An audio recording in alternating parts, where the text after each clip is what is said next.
Salut la compagnie, c'est Jules Melon et aujourd'hui je vous propose cette vidéo podcast spéciale FAQ 500 abonnés puisque j'ai atteint ce nombre sur YouTube il y a quelques jours, à ma plus grande surprise. Je pensais pas y arriver aussi rapidement, surtout cet été.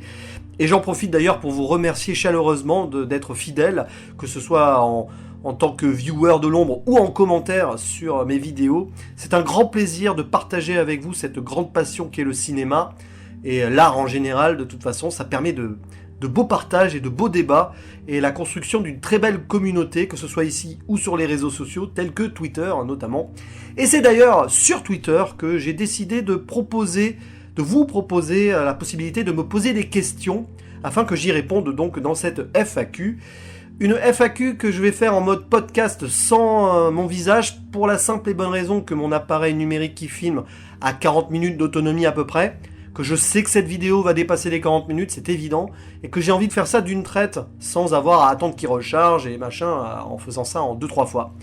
Donc je décide de faire ça en podcast avec les questions en fond et peut-être des illustrations, je ne sais pas encore, au moment où j'enregistre, si j'en mettrai.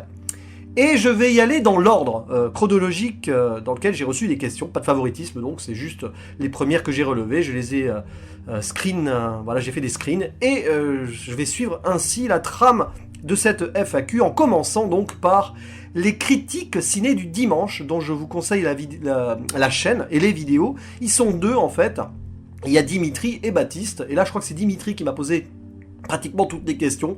Si c'est pas le cas, il me corrigera en commentaire.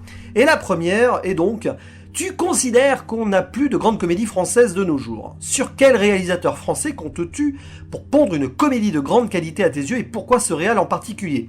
Alors il est vrai que depuis, on va dire, Astérix Mission Cléopâtre d'Alain Chabat, il y a à mes yeux plus vraiment eu de pure comédie française culte. Ces comédies telles que La Cité de la Peur, Les Visiteurs, voilà, enfin, pour ne citer que celle-ci. Et bon, alors, il y a eu des bonnes comédies dramatiques, il y a eu des bons films français dans tous les genres, mais ce côté comique pur avec des blagues qui marquent, disons, se perd pour moi. Alors, question de génération, hein, évidemment. Sur quel réalisateur je compterais pour qu'il y en ait d'autres? Déjà, est-ce que c'est possible qu'il y en ait d'autres? Parce que la société évolue, voilà, machin. Mais si je dois compter sur des réalisateurs pour faire ça, bah pourquoi pas Alain Chabat? Parce que c'est lui qui a fait le dernier film à date de ce genre qui m'a beaucoup plu. Et il est capable d'en refaire, même si ses derniers films sont moins bons, ils sont quand même pas mauvais. Donc pourquoi pas Alain Chabat? Pourquoi pas Alexandre Astier? Mais Alexandre Astier, à mon avis, se destine à des films plus ambitieux, tels que son Kaamelott, qu'on attend avec grande impatience. Mais il pourrait très bien, avec son talent d'écriture, nous faire une pure comédie culte. Mais il y mettra toujours d'autres genres dedans, parce qu'il est au-delà de la comédie, Astier. Et sinon, je ne sais pas, d'autres comédiens, pourquoi pas, mais aussi d'autres réalisateurs que je ne connais pas. Peut-être vous qui écoutez cette vidéo, allez un jour pondre la comédie française référence de ces prochaines années, je l'espère. Bref, en tout cas c'est difficile d'y répondre, mais j'ai donc dit Alain Chabat, pourquoi pas, peut-être qu'il y reviendra. Pourquoi pas Quentin Dupieux, tiens, il peut nous faire une belle comédie française culte, lui aussi. Et donc Alexandre Astier, même si, voilà. Question suivante, toujours de l'ami Dimitri. Pourquoi mets-tu des notes au film? Ben, parce que je suis prof. Donc c'est une maladie. Non, mais non, c'est pas la vraie raison. La raison, c'est que c'est pour référencer, en fait. Voilà, dès que j'ai vu une œuvre, je référence avec des notes, notamment via le site Sens Critique, sur lequel j'ai un compte. Voilà, vous pouvez aller le voir, c'est en description de ma chaîne. Et du coup, ça permet de classer, grosso modo, si j'ai beaucoup aimé, moyen aimé, pas aimé une œuvre. Après, j'ai des critères de notation qui sont très propres à ma façon de penser. Je suis assez généreux, voilà. Je vais quand même me concentrer sur le positif, de voir toujours des bonnes choses dans un film. Je vais rarement mettre 2 ou 3 ou 4 à un film. Il faudrait vraiment que ce soit pas bon. Et bah, après, c'est très subjectif. De toute façon, quand on note l'art, c'est subjectif. Je ne note pas un film, une série, un bouquin ou autre, comme je note une copie d'élève, où il y a une grille d'évaluation et des critères objectifs. Là, c'est un peu plus sur le ressenti, même si j'ai des critères vagues qui viennent en tête quand j'appose une note, évidemment. Et puis, les notes peuvent évoluer aussi à travers le temps et à travers les revisionnages. Donc voilà, bon, c'est plus par classement, par référencement que je mets des notes au film. Question suivante, toujours, donc, de notre même duo. Ton film préféré entre Star Wars, Retour vers le futur 1, Mars Attacks et E.T. Que des bons films, voire des très bons films, mais je vais dire E.T. parce que Spielberg, il fait partie de mon top 5 de mes Spielberg préférés, donc voilà. J'aime beaucoup les autres. Alors les deux premiers nommés sont plus dans le cadre d'une saga, donc voilà, les isolés, ouais, pourquoi pas, mais c'est pas le but. Alors que E.T. c'est un vrai film unique, comme Mars Attacks, mais il y a des films de Tim Burton que je préfère, même si j'aime beaucoup Mars Attacks. Donc je vais dire E.T. Voilà, souvenir d'enfance, quoi.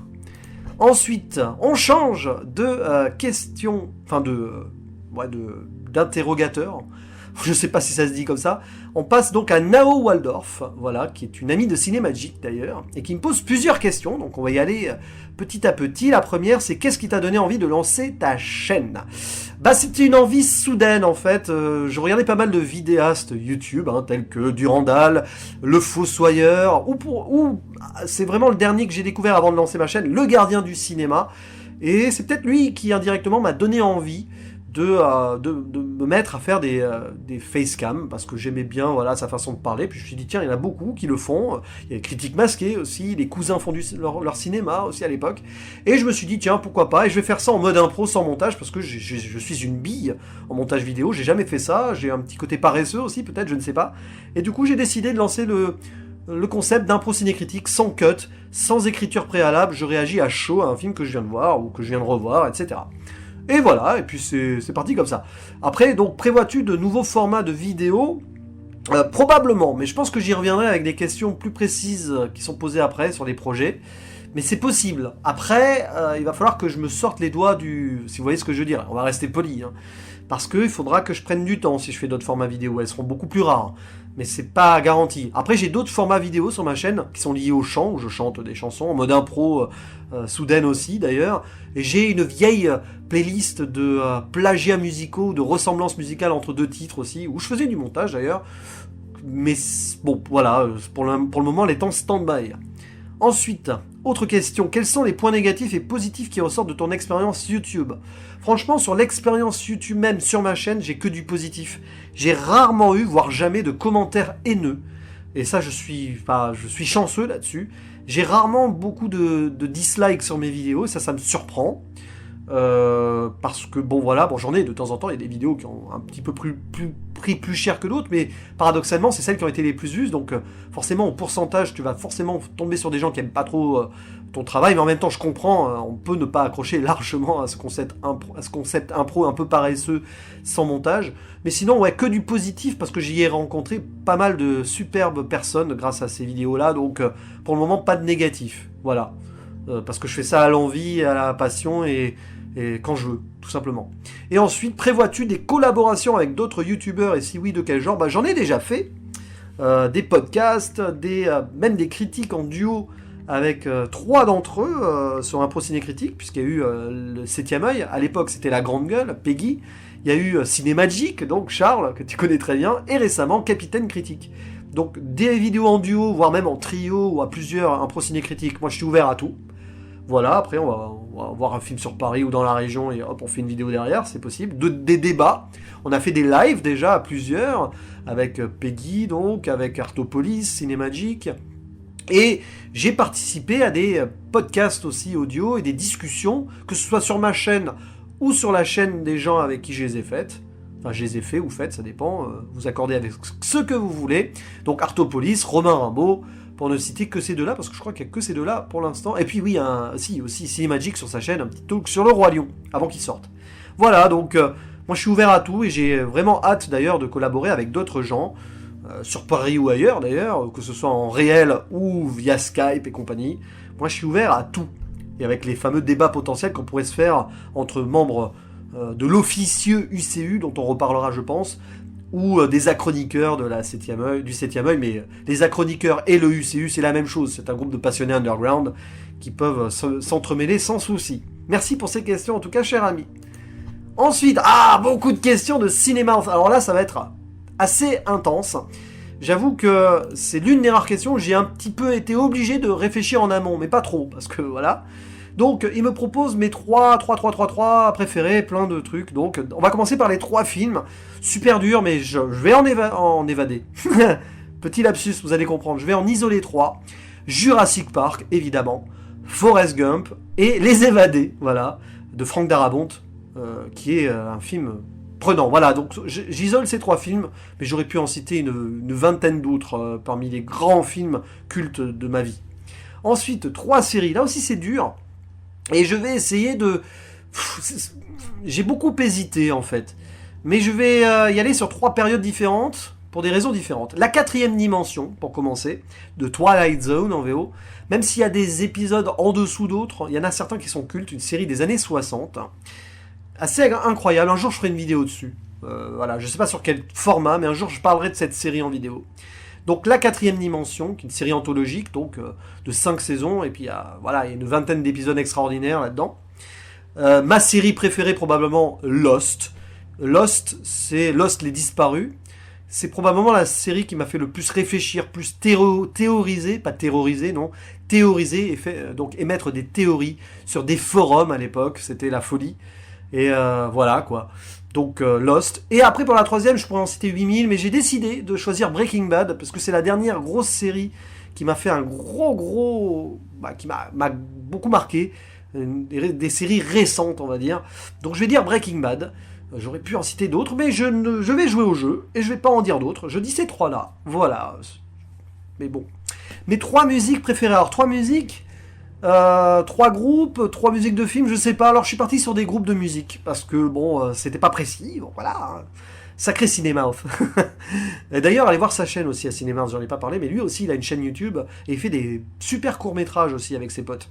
Bref, 3 musiques, je vais citer 3 groupes. Queen, c'est pas pour rien que j'ai beaucoup aimé Bohemian Rhapsody l'année dernière pour le côté électrique du truc, galvanisant. Blind Guardian, qui est un groupe allemand de power heavy metal qui a beaucoup évolué dans sa carrière en commençant par du speed heavy un peu trashisant à des trucs plus progressifs et théâtraux. C'est un groupe extraordinaire. Et puis le projet Arion de Arian Anthony Lucassen, Arian Lucassen si vous préférez, un génie compositeur hollandais, que j'admire beaucoup et avec qui j'ai pu même collaborer, de loin, disons que sur le dernier album d'Arion, j'ai tout simplement pu avoir la chance d'écouter les démos et donner mes avis dans un groupe de cercle de confiance. C'est un gars avec qui je communique beaucoup sur Facebook, c'est devenu un ami avec les années. Et ça, c'est la magie de mon ancienne vie de chroniqueur, intervieweur métal, tout simplement. Bref, Arion, c'est du métal rock progressif. Si vous aimez Pink Floyd et d'autres groupes du genre, vous adorerez. Voilà. Ensuite, 3 peintures. Alors là, tu vois, je pense que tu as voulu me piéger, mais j'aime bien, des fois, les peintures. Souvent, comme beaucoup, des trucs qui te marquent, tu sais pas trop qui est l'auteur derrière, qui est le peintre, le titre et tout, mais il y en avait certaines qui m'ont marqué, telles que Le Cri de l'expressionniste norvégien Edvard Munch, je sais pas comment on prononce, qui est un truc terrorisant, qui a inspiré probablement Le Masque de Scream, qui a beaucoup, à mon avis, marqué les esprits de l'horreur. Ensuite, je citerai Le Radeau de la Méduse, du français Théodore Géricault. Alors, évidemment, parce que il est parodié dans la série Expédition Cléopâtre, mais pas que, j'aime bien... Il y a un côté assez ample et assez étonnant sur cette peinture. Voilà, je suis pas du tout un critique artistique, hein, donc je dis des conneries, mais j'aime bien, voilà. Et je citerai aussi la barque de Dante, ou Dante et Virgile, il y a plusieurs titres, la Dante et Virgile aux enfers, voilà, d'Eugène Delacroix, qui est assez stylisé, dont je me suis souvenu de l'existence grâce au film The House That Jack Built de Lars von Trier, sorti l'année dernière. Voilà, donc j'aime bien ce style-là. Pas forcément très éloigné du Radeau de la Méduse, quelque part. Je pourrais citer aussi mon premier coup de cœur artistique comme ça, c'est quand c'était au collège ou au lycée, une étude d'art en espagnol, oui, ça s'invente pas, où c'était Las Meninas d'espagnol Diego Velázquez. J'aimais bien cette peinture aussi. Puis bon, j'aurais pu citer les œuvres, on va dire, de Norman Rockwell, par exemple, un peintre américain qui a dépeint pas mal la société américaine et son évolution. Je bosse pas mal là-dessus avec les élèves en cours, donc voilà. Ensuite, 3 romans. Alors, je suis pas un grand lecteur, malheureusement, mais je lis quand même dès que je peux. Et alors, pour les romans, je peux citer du Lovecraft, mais c'est Le Cauchemar d'Innsmouth, qui est plus une nouvelle, ou Les Montagnes hallucinées, qui est vraiment son roman culte pour moi. Lovecraft, j'aime à peu près tout ce qu'il a écrit, mais plus de nouvelles que de romans. Donc je vais lire Les Montagnes Hallucinées, puisque tu parles de romans. Après, il y a Les Fourmis de Bernard Werber, ou la trilogie carrément, parce que j'aime vraiment les trois, mais préférence au premier, parce que c'est la découverte. Voilà, c'est un monde extraordinaire, les fourmis, ça te fait beaucoup réfléchir sur la place de l'humain là-dedans, d'ailleurs. Nous sommes tous les fourmis de quelqu'un, potentiellement, hein, vous voyez ce que je veux dire. Dieu, c'est un... Enfin, dans ce roman, c'est en gros, dans cette trilogie, pour les fourmis, les humains, c'est Dieu, quoi, quelque part. Et ben pour nous, qu'est-ce que serait Dieu? Ne serions-nous que des fourmis pour Dieu, si Dieu existe? Bref. Et bien sûr, alors le roman anglophone que je préfère quand même, c'est 1984 de George Orwell, qui a tellement inspiré beaucoup de choses, tellement visionnaire, un incontournable, évidemment. Voilà. 3 mangas. Alors là, je vais te décevoir parce que je suis pas du tout un... Enfin, je connais mal les mangas. Enfin, j'ai très peu lu de mangas dans ma vie. Malheureusement, c'est un manque. Mais je citerai quand même une œuvre de Jiro Taniguchi, Le journal de mon père, extraordinaire manga. Enfin, c'est pas un vrai manga, mais enfin, si, c'est un manga. Mais je n'ai malheureusement, voilà, j'ai pas trop d'autres références. Il y a aussi Quartier lointain de lui que j'avais beaucoup aimé à l'époque. J'ai vu un film français qui était adapté de ce manga-là et j'ai envie de le relire. D'ailleurs, je l'ai imprimé. Non, je l'ai emprunté à ma médiathèque. Donc voilà. Donc j'ai cité du Jiro Taniguchi, malheureusement. Je crois que j'avais commencé Monster à une époque, mais je suis pas allé plus loin. À recreuser peut-être. Puis tout ce qui est Death Note ou GTO, bah, j'ai plus découvert en série animée. Donc voilà. 3 bandes dessinées. Alors là, par contre, j'adore les BD. Donc il y en a plein. Mais je vais aller... ouais, je vais aller à l'essentiel. Je vais citer vraiment que 3. Mais bon, l'intégrale des Tintins, parce que c'est ma BD d'enfance. Je vais pas en citer une particulièrement, même si j'aime beaucoup l'affaire Tournesol, par exemple. Donc on va dire les Tintins en général. En plus, il y a eu cette série animée dans les années 90 absolument géniale, vraiment. Belle adaptation. Je vais aussi citer le premier cycle de La Quête de l'Oiseau du Temps de Serge Letendre et de Régis Loisel. Extraordinaire. Il y a eu un autre cycle derrière qui s'appelait Avant la Quête, un peu en dessous, mais très bien aussi. Voilà, superbe univers, un peu heroic fantasy, vraiment cool. Et bien sûr, découverte récente et sur le tard, l'Incal de Jodorowsky et Moebius, Jean Giraud. Extraordinaire l'Incal, l'intégrale. Ça fait un moment que je devais découvrir cette œuvre-là, et puis bah, c'est des discussions passionnées avec l'ami Artopolis qui m'ont amené à le découvrir plus tôt que prévu, et j'ai adoré l'Incal. Beaucoup d'inspiration évidemment. Ça a inspiré énormément d'œuvres de science-fiction a posteriori, notamment le 5e élément, pour ne citer que ça. Voilà, alors ensuite je vais passer à Artopolis. Voilà, la transition est toute trouvée. L'ami Artopolis, allez voir sa chaîne. Il nous prépare d'ailleurs un super numéro d'Artopolis très bientôt. J'en dis pas plus, mais ça a l'air super ambitieux et ça va être super passionnant. Et il me pose des questions passionnantes à l'image donc du personnage. Quelle est ta vision du cinéma d'horreur? Alors, le cinéma d'horreur, je suis très difficile avec le cinéma d'horreur, mais pour moi, un bon cinéma d'horreur doit être dans l'horreur plus psychologique et traumatisante que l'horreur purement slasher et gore. Je suis moins fan d'un film slasher gore, clairement, que d'un film d'horreur psychologique. En mode, voilà, Carpenter arrive à associer les deux d'ailleurs, quelque part, avec cette satire sociale en plus, parce qu'un bon film d'horreur doit avoir cette satire sociale derrière aussi. Et voilà, donc l'image de Carpenter et son formidable... Bon, il y a eu The Thing évidemment, mais L'Antre de la Folie étant mon préféré de lui. Ari Aster l'a très bien fait récemment avec Midsommar aussi. Cronenberg aussi le fait très bien, je trouve. La Mouche, c'est assez ultime à ce niveau-là.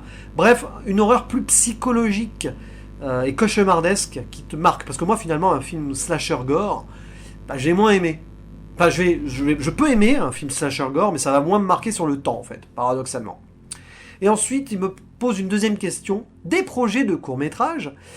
Alors, j'aimerais bien, mais j'ai aucune connaissance technique ni de matériel. Par contre, j'ai des idées de scénarios. Je pourrais prêter ma personne en tant qu'acteur ou prêter mes histoires. J'ai écrit pas mal de nouvelles dans ma vie. Donc oui, participer à un projet de court-métrage m'intéresserait beaucoup avec une de mes histoires ou en tant qu'acteur. Et d'ailleurs, récemment, l'ami Chipo m'a proposé de faire une voix off pour son futur court-métrage prévu pour fin 2020, son Uchronie spatiale. Évidemment, j'ai accepté avec grand plaisir et avec grand honneur, voilà. Et puis je publierai peut-être certaines de mes nouvelles remaniées sur un blog bientôt. Et si jamais vous, jeunes cinéastes, êtes inspiré ou motivé par l'une d'entre elles pour en faire un scénario, bah, je vous donnerai l'autorisation évidemment si vous me demandez avant. Voilà. Ensuite, passons aux questions en rafale du geek du cinéma, qui lui aussi d'ailleurs a une chaîne YouTube qui s'est lâché avec plein de questions. La première, quel est ton film préféré ? Facile, classique, et je l'ai déjà dit par ailleurs je crois, c'est Jurassic Park, ma première grosse claque au cinéma. Mon réal préféré forcément c'est lié, c'est Steven Spielberg, pour ce film-là, mais aussi pour E.T., pour les 3 premiers Indiana Jones, pour AI, Intelligence Artificielle et plein d'autres. Et j'ai pas encore tout vu de lui, voilà. Ma musique préférée dans un film, j'imagine, je vais dire The Lonely Shepherd de George Zamfir, cette mélodie à la flûte de Pan dans Kill Bill Volume 1. Bon, j'aurais pu dire aussi La Marche de l'Empereur de John Williams dans Star Wars pour Dark Vador. Mais bon, voilà. Mon compositeur préféré, là pour le coup, je vais pas être original, je vais dire John Williams. Pour Star Wars, pour Spielberg et d'autres choses. Ma série préférée, je l'ai déjà évoquée dans le questionnaire de Cinéma, c'est Lost, les disparus, grandiose. Mon youtubeur cinéma préféré, alors ça évolue pas mal dans le temps, et puis j'en ai plusieurs, mais je vais en citer un. C'est en ce moment David de Film Talker, parce que j'aime bien ses retours à chaud. J'aime bien son côté passionné et super sympa aussi. Et ses vidéos travaillées sur les réalisateurs tels que Kubrick et Scorsese, que je vous conseille grandement parce qu'elles sont géniales. Et j'espère qu'il y en aura d'autres très bientôt, tout simplement. Pourquoi pas une sur Zemeckis, tiens. Je sais qu'il aime bien et c'est un réalisateur qui mérite d'être remis en avant, là, en ce moment. Ensuite, mon sport préféré. Alors ça, c'est intéressant. À l'époque, j'aimais beaucoup les sports mécaniques, notamment la Formule 1. Voilà, je suivais ça pas mal. Un de mes premiers traumatismes d'adolescence, c'est la mort d'Ayrton Senna. J'avais 12 ans.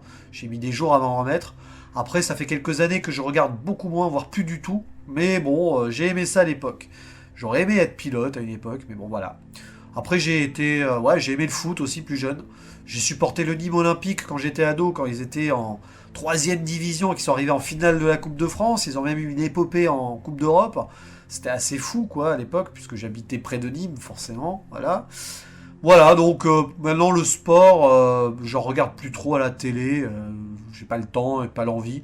J'en fais le matin, le week-end ou en vacances, voilà, à la salle de sport. Hein. Je me balade beaucoup, c'est aussi du sport, la marche. Hein. Bon, voilà. Si je devais choisir un film que j'emmènerais sur une île déserte, alors j'avais répondu à cette question lors de la rencontre organisée par le Gardien du cinéma, la 2e rencontre en août 2018, et j'avais répondu Forrest Gump parce que c'est le plus complet. C'est le film où tu peux à la fois rire, pleurer, avoir un véritable témoignage de l'histoire américaine. C'est assez fort et complet. Bref, un grand film. Je parlais de Robert Zemeckis, là à l'instant, c'est son chef-d'œuvre. Et des gros projets un jour, là je l'ai déjà évoqué, plus ou moins, enfin on me pose beaucoup cette question, vous allez voir dans cette FAQ, il y en a d'autres qui vont me poser la même, donc des projets de vidéos, autres, pourquoi pas. Et le premier film que j'ai vu, c'est une excellente question, je sais pas. Probablement un film d'animation, peut-être Les Aventures de Bernard et Bianca, truc du genre, pas au cinéma mais en VHS. Mais je n'ai pas vraiment de souvenir précis à ce sujet, donc c'est très difficile pour moi d'y répondre. D'autres questions, allez, on passe en mode duel battle, un concept cher à Nightmare Cinéma, et d'ailleurs il en proposera un plus tard dans cette FAQ. D'abord, Snyder ou Tarantino? Bon là j'hésite pas trop, Tarantino, voilà. Kubrick ou Scorsese, c'est intéressant parce que j'aurais tendance à dire Kubrick, mais je suis en ce moment dans une rétrospective un peu plus ou moins poussée de Scorsese avant la sortie de son The Irishman. Donc à voir avec le temps quand j'aurai vu à peu près toutes leurs œuvres, parce que c'est pas encore le cas. Film dramatique ou action, je dirais d'emblée plutôt film d'action, mais aujourd'hui je suis ouvert à tout, et il y a des très bons films dramatiques aussi. Film d'action, c'est un peu ma jeunesse aussi, notamment Last Action Hero, tiens, pour ne citer que celui-ci. Spielberg ou Zemeckis, Spielberg forcément, même si j'adore Zemeckis. Godard ou Burton, bon là il n'y a pas photo, Tim Burton, parce que je connais encore mal la filmographie de Godard, hein, j'ai vu que 2 films de lui. Luc Besson ou Danny Boone, il n'y a vraiment pas photo non plus, hein, c'est Luc Besson, voilà. Il a beau avoir une carrière un petit peu en dents de scie récemment, Voilà, c'est quand même Besson par rapport à Danny Boone, au niveau de la réal en tout cas, il n'y a pas photo. David Fincher ou Peter Jackson, ça c'est super compliqué parce que j'adore ces deux réals, mais je vais dire Peter Jackson, il y a plus de films que j'adore de lui, le King Kong, Les Seigneurs des Anneaux, Brain Dead, Fantôme contre Fantôme, voilà, bon, bref. Christopher Nolan ou James Cameron, c'est super dur. Parce que là, il y a un vrai match. Mais je vais dire James Cameron parce que j'ai adoré, enfin, j'ai aimé tous les films que j'ai vus de lui. C'est rare, ça. Alors, il a peut-être fait moins que certains autres grands cinéastes. Mais bon, Nolan, j'ai beaucoup aimé ses œuvres aussi. Il y en a peut-être deux, trois que j'aime moins, on va dire Insomnia et Dunkerque, par exemple. Mais bon, voilà, ça reste un très grand réalisateur de ces 10 dernières années. Et enfin, Sergio Leone ou Francis Ford Coppola. Bah, je vais dire Sergio Leone parce qu'il était une fois dans l'Ouest, rien que pour ce film-là. Mais Coppola, c'est quand même un très grand réal aussi. Enfin, Coppola, il a quand même fait Apocalypse Now. Ouais. Là, tu me poses une grosse colle, en fait, en vrai. C'est terrible, en fait. Ouais, maintenant que j'y réfléchis, c'est un duel hyper difficile à départager. Mais bon, tant pis, j'assume, j'ai dit Sergio Leone, et bah, je dis Sergio Leone. Mais Coppola aussi, voilà, quoi. Voilà, voilà. Et encore une question. Quel est ton genre cinématographique de prédilection? Ah ah. Eh ben, avant, je t'aurais dit aventure, science-fiction et comédie, comédie sympa, quoi, genre comédie française, mais d'époque, les années 90. Aujourd'hui, j'ai plus vraiment de genre de cinéma préféré. C'est un tout. J'aime bien quand ça se mélange aussi, donc voilà. Et je ne suis fermé à rien. Mais c'est vrai qu'à la base, j'étais très aventure, science-fiction. Un peu moins maintenant, mais parce qu'il y a moins de films du genre qui sortent aussi, hein, clairement. Ça se perd un peu. Ce style-là au cinéma de nos jours. Ou alors, c'est plus des films de super-héros, mais c'est plus pareil. C'est pas comme avant, quoi. Et d'ailleurs, bah, on enchaîne avec ta question. Ton avis sur le MCU ou le DCU? Le problème du MCU, c'est que je sais apprécier certains films quand je les vois, parce que, voilà, il y a des choses qui sont cool à suivre, mais en fait, plus j'y réfléchis avec le recul, sur un film que j'ai vu du MCU, moins je vais le mettre haut dans mon estime. C'est compliqué à dire, mais voilà. Si je prends du recul sur chaque film du MCU que j'ai vu, il y en a peu que je vais mettre très haut. Loin de là même. Je mettrai Black Panther par exemple en film du MCU que j'ai préféré. Les Gardiens de la Galaxie sont cool aussi. Mais c'est vrai que les autres, même les deux derniers Avengers que j'avais bien aimé à la sortie du cinéma, j'avoue que maintenant, bon, je préfère le premier au final. Bref, si je peux oser une comparaison, je vais dire que le MCU c'est comme un bon Big Mac. Tu peux t'en faire de temps en temps, mais gare à l'overdose. Et puis comparé à quelques plats de choix un peu plus gastronomiques, forcément la comparaison a du mal à se faire, si tu vois ce que je veux dire. Mais bon, voilà, il en faut pour toutes les générations, je cracherai pas dessus non plus. J'ai plus peur pour la suite de cet univers qui risque de perdre en cohérence et compagnie. Tu sais bien pourquoi. Mais bon, à voir. Par contre, le DCU, j'ai jamais été grand fan. Je trouve qu'ils ont voulu trop aller vite et trop rattraper le MCU. Ça a été maladroit, ça n'a pas assez développé l'univers. Les films sombres n'ont pas été assez assumés parfois. Et puis voilà, puis le dernier à date, Shazam, est vraiment pas bon. Ils ont voulu faire du MCU, c'était pas ça, quoi, tout simplement.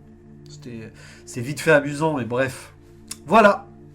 Ben, c'était mes réponses à tes questions, cher geek du cinéma. Ensuite, question de l'ami Capitaine Critique. Deux questions, lui aussi Capitaine Critique, qui a une chaîne YouTube. J'ai même fait un duo avec lui sur une impro ciné critique du Roi Lion. Voilà, ça restera un très bon moment et au plaisir d'en faire d'autres. Première question, que penses-tu de l'évolution de l'animation de ces 10 dernières années? Bah, je pense que c'est plutôt bien ce qu'on nous a sorti en animation ces 10 dernières années. Évidemment, grâce au fer de lance Pixar, qui nous a fait quasiment que des très bons films, voire des chefs-d'œuvre. Donc, Coco, Vice Versa et compagnie. Toy Story 4 aussi, pas mal, voilà.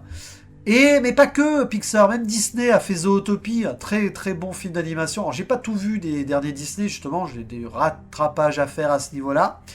Mais pas que non plus, il y a aussi le cinéma d'animation japonais qui se porte très très bien et qui commence à s'émanciper des studios Ghibli ou de Miyazaki avec des créateurs très intéressants tels que Mamoru Hosoda, Makoto Shinkai ou Keiichi Hara qui nous ont fait vraiment de très bons films ces derniers temps.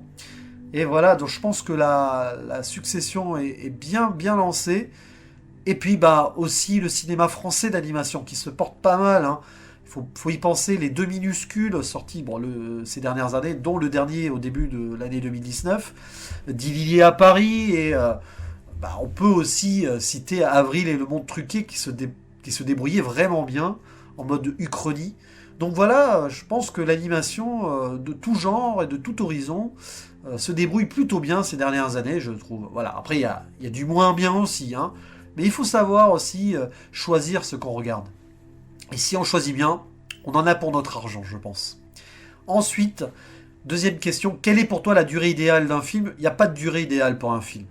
Après, évidemment, pour une comédie un peu potage qui tourne en rond, 1h30 c'est parfait, tu vois, par exemple le dîner de con, je prends cet exemple qui est très court, ça marche super bien en format court, ce genre de film, avec le rythme et tout. Après, pour un film plus d'aventure et tout, science-fiction, si ça se développe au-delà des 2h, 2h30, si c'est bien fait, bah ça se justifie, je trouve. Donc ça dépend. Moi, la qualité d'un film, c'est pas par rapport à sa durée, clairement pas. On peut avoir des très bons films longs et des très mauvais films courts et vice-versa. Voilà, j'espère que tu seras satisfait de mes réponses, cher ami. Ensuite, question de Lolo3173 qui aime beaucoup ce que je fais. Alors déjà, merci beaucoup. Mais qui s'étonne du fait qu'à l'époque, je n'ai pas vu certains classiques comme Danse avec les loups et me pose la question à quoi c'est dû et est-ce que ma cinéphilie est récente. Alors, à quoi c'est dû? Disons que quand j'étais plus jeune, ado notamment, je m'intéressais pas forcément à tous les genres de films et Danse avec les loups, je pense, ne me parlait pas ou j'ai pas eu l'occasion vraiment de le voir au calme, tranquille. Par contre, oui, est-ce que ma cinéphilie est récente? Ça, c'est une question à laquelle je répondrai par oui et non. Oui, parce que ça fait 5-6 ans vraiment que je m'intéresse à tous les styles de cinéma sans a priori, je suis plus ouvert. Et en étant plus ouvert à voir plein de films, forcément, on développe une véritable cinéphilie en soi. Mais je dirais non, parce que la cinéphilie, à mon avis, pour moi, ne se détermine pas uniquement par rapport au fait de voir tous les films soi-disant cultes, mais par l'amour du cinéma. Et quand tu es jeune, quand tu es enfant ou ado, forcément, tu ne choisis pas tout le temps les films que tu vas voir et tout. Tu dépends plus de certaines choses, de ton entourage et compagnie. Mais j'ai appris à apprécier des œuvres assez tôt au final. C'est juste que je n'ai pas pu vraiment développer certaines choses. Et puis c'est après, avec l'avènement d'Internet, le bouche à oreille et tout, que forcément on découvre des œuvres qu'on ne connaissait pas spécialement avant. Donc, à ta question, je répondrai oui et non, mais en tout cas c'est intéressant. D'un point de vue curiosité, oui, c'est récent. Enfin, véritable curiosité et ouverture d'esprit totale, oui, c'est récent. Après, sur le plan amour du cinéma, non. J'aime le cinéma, au moins, quoi qu'il arrive, depuis Jurassic Park. Mais même avant, mais bon, Jurassic Park, ça a été le tournant, je pense. En tout cas, merci pour cette question passionnante. Ensuite, on passe aux questions de l'ami Nicolas Dosière, alias Mister Cult, qui lui aussi a une chaîne YouTube que je vous conseille, qui a fait sa FAQ récemment d'ailleurs, et qui pose lui aussi des questions sur mes formats vidéo, projets et autres. Est-ce que je compte changer de format vidéo? Alors, pour un pro ciné-critique, non. Ça restera toujours comme ça, sans cut, spontané en impro, c'est le concept du truc. Donc sur ce format-là, non. Est-ce que j'en ferai d'autres un jour? Probablement, c'est certain. Voilà, j'ai ces projets-là, comme je l'ai déjà dit. Et ouais, il faut être ouvert à tout là-dessus, et j'aurai peut-être d'autres envies un jour. Avec des extraits de films, je sais pas, parce qu'avec la réglementation YouTube, et en plus je crois qu'elle va se durcir potentiellement, elle peut se durcir en tout cas, je suis pas certain que ce soit toujours les bonnes idées si on veut garder ces vidéos hors strike. Et là je parle même pas de la monétisation, hein, parce qu'on peut se faire striker des vidéos même non monétisées. Voilà. Nouvelle caméra, tant que mon appareil numérique fonctionne, ça ira, je pense, parce que bon voilà, pour ce que je fais en tout cas j'ai pas besoin de mieux, mais quand il rendra l'âme, oui j'essaierai d'avoir un truc peut-être un peu plus perfectionné, ce qui m'ouvrira peut-être d'autres possibilités. Après sinon j'ai mon téléphone qui fait aussi de bonnes vidéos, mais bon, voilà. Et enfin, montage, point d'interrogation. Là on en revient au format des vidéos ou d'autres projets. Si je fais d'autres projets un jour, ce sera plus avec du montage, donc oui, mais pourquoi pas. De toute façon, j'ai des idées, hein, c'est sûr, mais voilà, il me faut du temps, il me faut de la maîtrise. Et ça reste encore quelque chose de très incertain à ce niveau. Mais bon, en tout cas, c'est dans les tuyaux potentiellement. Merci pour ces questions en tout cas. Ensuite, Alpha R. Alors lui je le retiens pour les questions, les dernières là, vous les voyez, hein, ça va être terrible. Non mais bon, déjà on va commencer par cette première question. Alors, Alpha R qui a aussi une chaîne cinéma. Alors allez voir, hein. Voilà, de toute façon quasiment tout le monde a des chaînes cinéma, là, à part quelques exceptions près. Donc depuis combien de temps t'estimes-tu cinéphile? Comme je le disais à Lolo, on va dire vraiment 5-6 ans au final, mais j'ai toujours eu ça en moi quand même. C'est juste que je me suis pas intéressé à fond et à tous les genres de films, à toutes les époques. Mais voilà, je révèle ça en moi depuis 5-6 ans à fond, ça c'est sûr. Est-ce que certains de tes élèves sont au courant de ton activité sur YouTube? La réponse est oui depuis peu, et je ne sais pas d'où c'est venu. Mais oui, depuis, je sais pas moi, mai dernier, alors est-ce qu'ils sont tombés au hasard sur une vidéo, la vidéo de Détective Pikachu, ou si c'est un... Bon, je sais pas. Mais en tout cas, oui, depuis peu, on verra à la rentrée si ça a fait sa réputation, en plus, allez savoir. As-tu déjà fait du montage audio seulement?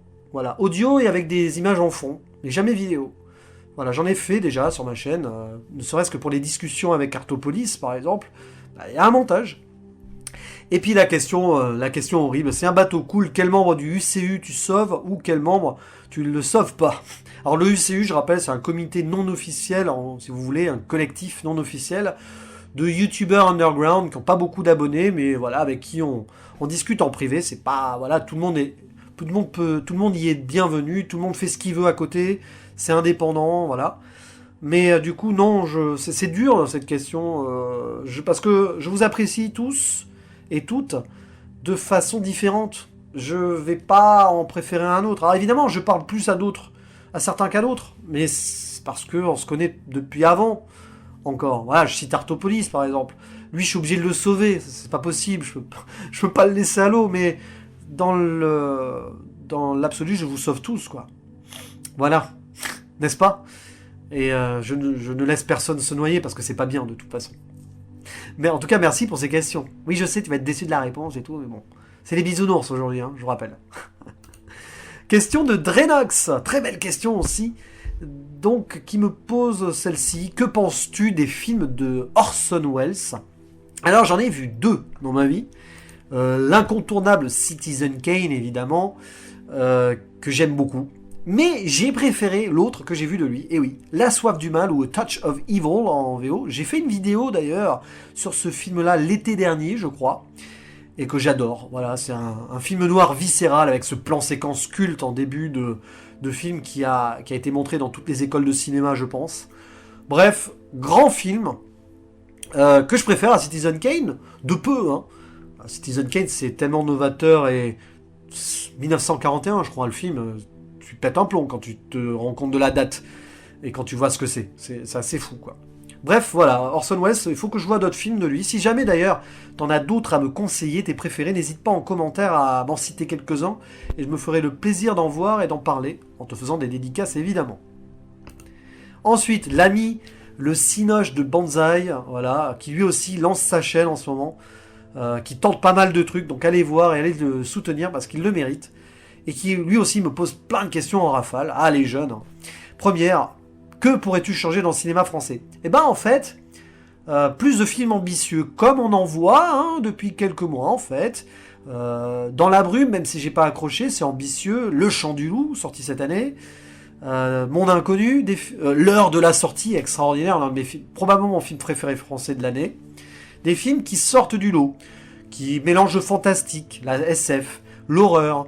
Des films qui osent dans les genres. On n'a pas beaucoup ça en France, et ça serait bien. Et des gros blockbusters aussi. Avec Cartopolis, on s'était pris à rêver d'un Jules Verne Universe. Peut-être que dans l'Uchronie de l'ami Chipo, ça existera.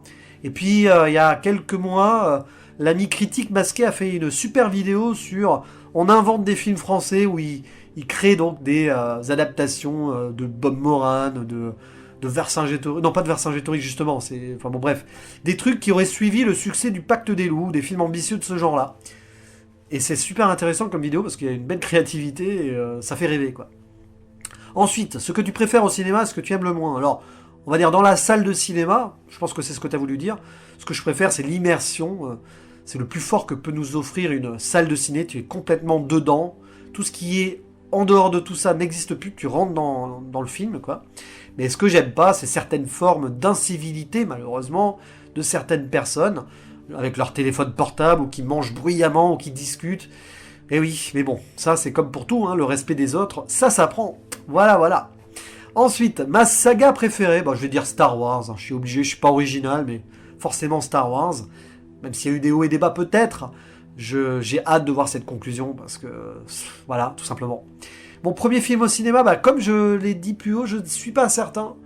Mais alors peut-être que c'est vraiment les aventures de Bernard et Bianca que je suis allé voir. En tout cas, je reste là-dessus pour l'instant. C'est pas Disney d'ailleurs, je crois. Enfin, je sais plus. J'ai un doute là-dessus, en fait. Je sais pas si c'est Disney, en fait. Bon, bref, peu importe. Si, je crois que c'est Disney. Bon, bref. Ma première claque cinématographique, Jurassic Park au cinéma, Superman 1 et Superman 2 en VHS, ainsi que Brisby, le secret de Nîmes en animation, aussi en VHS. Un film d'animation de Don Bluth, produit par Spielberg, je crois. Enfin, du moins... Il a fait Fievel après, donc je sais plus. En tout cas, le Brisby, le secret de Nîmes, j'en ai parlé il y a quelques mois aussi sur ma chaîne, c'est vraiment une animation extraordinaire. Et peut-être Pinocchio aussi, pour Disney. Le film qui me fait le plus peur, rire, pleurer. Peur, je dirais, le projet Blair Witch que j'ai vu dans des conditions extraordinaires, de nuit, comme ça, en croyant que c'était vrai, du found footage extraordinairement réaliste. Ça, c'est de la vraie peur d'horreur psychologique ultime. Le film qui m'a fait le plus rire dans ma vie, probablement La Cité de la Peur. Voilà, c'est ma comédie culte française. Le plus pleuré, il y en a plein, mais je vais citer La Vie est belle, le film italien de Roberto Benigni, pas le film de Capra, qui est terriblement triste, mais aussi qui est plein d'humanisme. C'est un film extraordinaire, voilà. Il faudrait que j'en parle un jour de La Vie est belle de Roberto Benigni. Il avait eu des Oscars, je crois, à l'époque. Ensuite, encore une question avant de voir ta prochaine rafale. C'est quoi un film culte ? C'est un film tout simplement qui reste dans le temps, qui traverse les âges et les générations et qui inspire d'autres films, d'autres cinéastes, tout simplement. Je pense que c'est la meilleure définition qu'on peut faire de film culte, un film qui a marqué l'histoire. Ensuite, on passe à ta suite de questions numéro 2. Pourquoi ce logo ? En fait, c'est un logo qui date de ma période MSN, figure-toi. Oui, MSN. Nostalgie. Ceux qui ont connu MSN, voilà, vous pouvez balancer ça dans les commentaires. C'est moi en personnage South Park, j'aimais beaucoup South Park, et c'est un prof devant des élèves qui est un peu en mode rageux, voilà, c'est marrant, ça m'a fait rire. Je m'étais fait ça en mode délire à l'époque, on pouvait se créer des petits persos South Park comme ça, et c'est resté. Ouais, c'est resté depuis l'époque, tout simplement. Un peu comme mon pseudo d'ailleurs, mais ça on y reviendra. Pourquoi des critiques impressionnés ? J'ai répondu plus tôt, spontanéité, ça me ressemble le plus je pense, donc voilà. Film culte que tu hésites à découvrir, c'est une bonne question. Je sais pas trop. Peut-être Autant on emporte le vent parce que je l'ai jamais vu. Alors je connais l'histoire de ce film, mais je sais pas si je l'apprécierais parce que son message est un peu discutable sur cette période nostalgique de l'esclavage machin. Bon, assez controversé. Donc ouais, je le verrai un jour, mais c'est vrai que voilà. Et peut-être alors dans le style horrifique film culte gore, Cannibal Holocaust, beaucoup de gens en ont parlé. Je l'ai jamais vu, ça fait longtemps que je l'ai et que j'arrive pas à me trouver un moment pour le voir parce que j'ai peur de pas être dedans du tout, quoi. Voilà. Quel débat aimerais-tu débattre avec le UCU ? Alors ça, il y en a trop là, c'est très difficile à choisir. Il y a trop de débats, c'est compliqué, c'est donc difficile d'en choisir un là maintenant. Il faudrait qu'on vraiment on y songe d'ailleurs, parce que depuis qu'on en parle. Quelle est la place du cinéma dans ta vie ? Elle est devenue primordiale. À l'image de la musique et le cinéma, c'est ma vie, quoi. On m'enlève la musique et le cinéma, je pense que je me meurs à petit feu. Mon rêve, j'ai pas de rêve ultime. Tout simplement vivre ma vie dans un bonheur relatif le plus abouti possible, tout simplement. Ça serait déjà ça. Avant, c'était d'être père de famille, par exemple. Mais bon, j'ai un peu abandonné l'idée depuis, pour des raisons personnelles. Voilà, je vais pas m'étendre là-dessus. Mais tout simplement avoir une bonne vie avec beaucoup de partage, beaucoup de choses, beaucoup de belles choses, tout simplement. Et que les gens que j'aime soient heureux aussi, tout simplement.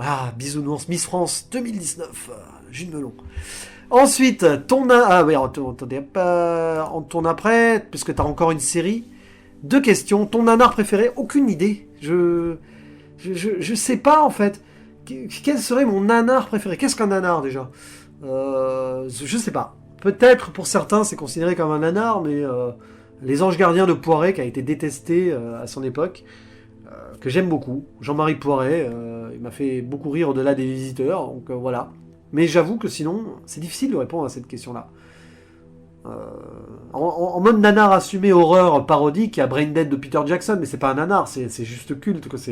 C'est un truc foutraque avec pas de moyens, mais super, super drôle. D'ailleurs, Brain Dead Peter Jackson, si vous voulez, il est gratuit sur YouTube, allez le voir, c'est n'importe quoi, ça va au-delà de tout. Enfin, j'en parle un jour, c'est vraiment un grand film.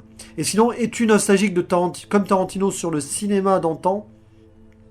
Peut-être nostalgique d'une certaine forme de cinéma des années 80-90 avec lequel j'ai grandi, oui, c'est normal. Mais je pense qu'on a tous cette nostalgie du cinéma découvert adolescent quand on vieillit, donc voilà. Peut-être la nostalgie d'un certain d'une créativité qu'on n'a plus trop aujourd'hui, peut-être. Mais ça, c'est un autre débat.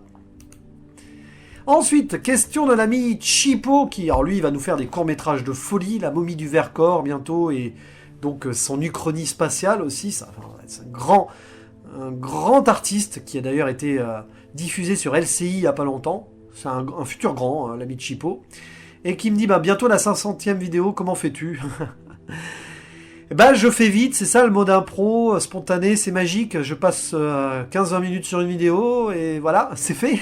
L'upload est rapide, parce que j'ai la fibre, et basta. Le plus long, limite, c'est de choisir les tags et la miniature, enfin la miniature qui cadre le mieux, et qui représente le mieux le film, sans spoiler. Et sinon, mes thérapeutes, finalement, mon thérapeute numéro 1, c'est le cinéma, donc il m'aide par défaut, en fait. Donc tout va bien. Et ensuite... Tu as une place centrale dans le UCU, pas trop dur à gérer.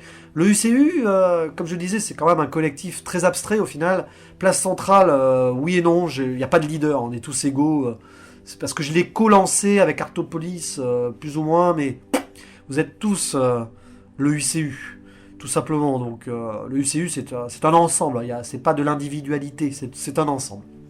Et question, c'est quoi cette forêt en arrière-plan de voiture? Oui, déjà, des fois, quand je fais des vidéos en voiture, il y a une forêt derrière. C'est tout simplement le parc à côté de chez moi, ou le Vexin, qui est pas loin. Vive le Val d'Oise, on a la forêt pas loin. On est dans la région parisienne, mais la campagne nous guette. En tout cas, merci pour ces questions, cher ami. Question suivante. Salve de questions suivantes. De l'ami Jules de Druji, qui a été présent dans mes lives de temps en temps aussi, qui est un de mes followers Twitter avec qui je discute pas mal, sur ces Fred et compagnie. Fred avec TH, pas Fred le prénom. Qui me pose une question intéressante, là, du coup, d'emblée. Quel sera le futur de Disney, du MCU, ou des remakes Disney ou autres, selon toi? C'est un futur incertain, c'est difficile à prédire. Je pense sincèrement vu le succès du Roi Lion et du MCU ces derniers temps, on va encore en bouffer pour au moins 5-10 ans.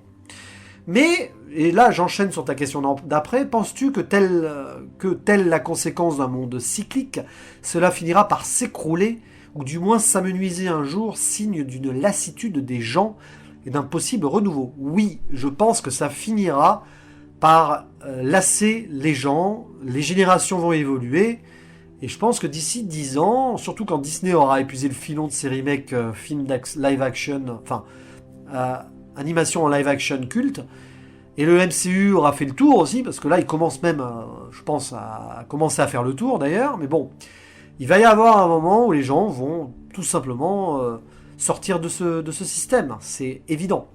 Maintenant, qu'est-ce qui va remplacer cette hégémonie? Est-ce que ce sera mieux? Est-ce que ce sera pire? Réponse, on verra, tout simplement. En tout cas, merci pour ces questions. C'était intéressant et c'est un débat qu'on peut avoir à plusieurs, ça aussi. L'avenir du cinéma, est-ce que Disney, les remakes, live action et compagnie vont continuer à dominer l'industrie cinématographique? C'est intéressant. Allez, question suivante de l'ami Zarkan, qui lui aussi a une super chaîne YouTube, avec quelques vidéos qui ont d'ailleurs eu un grand succès, j'adore ce qu'il fait.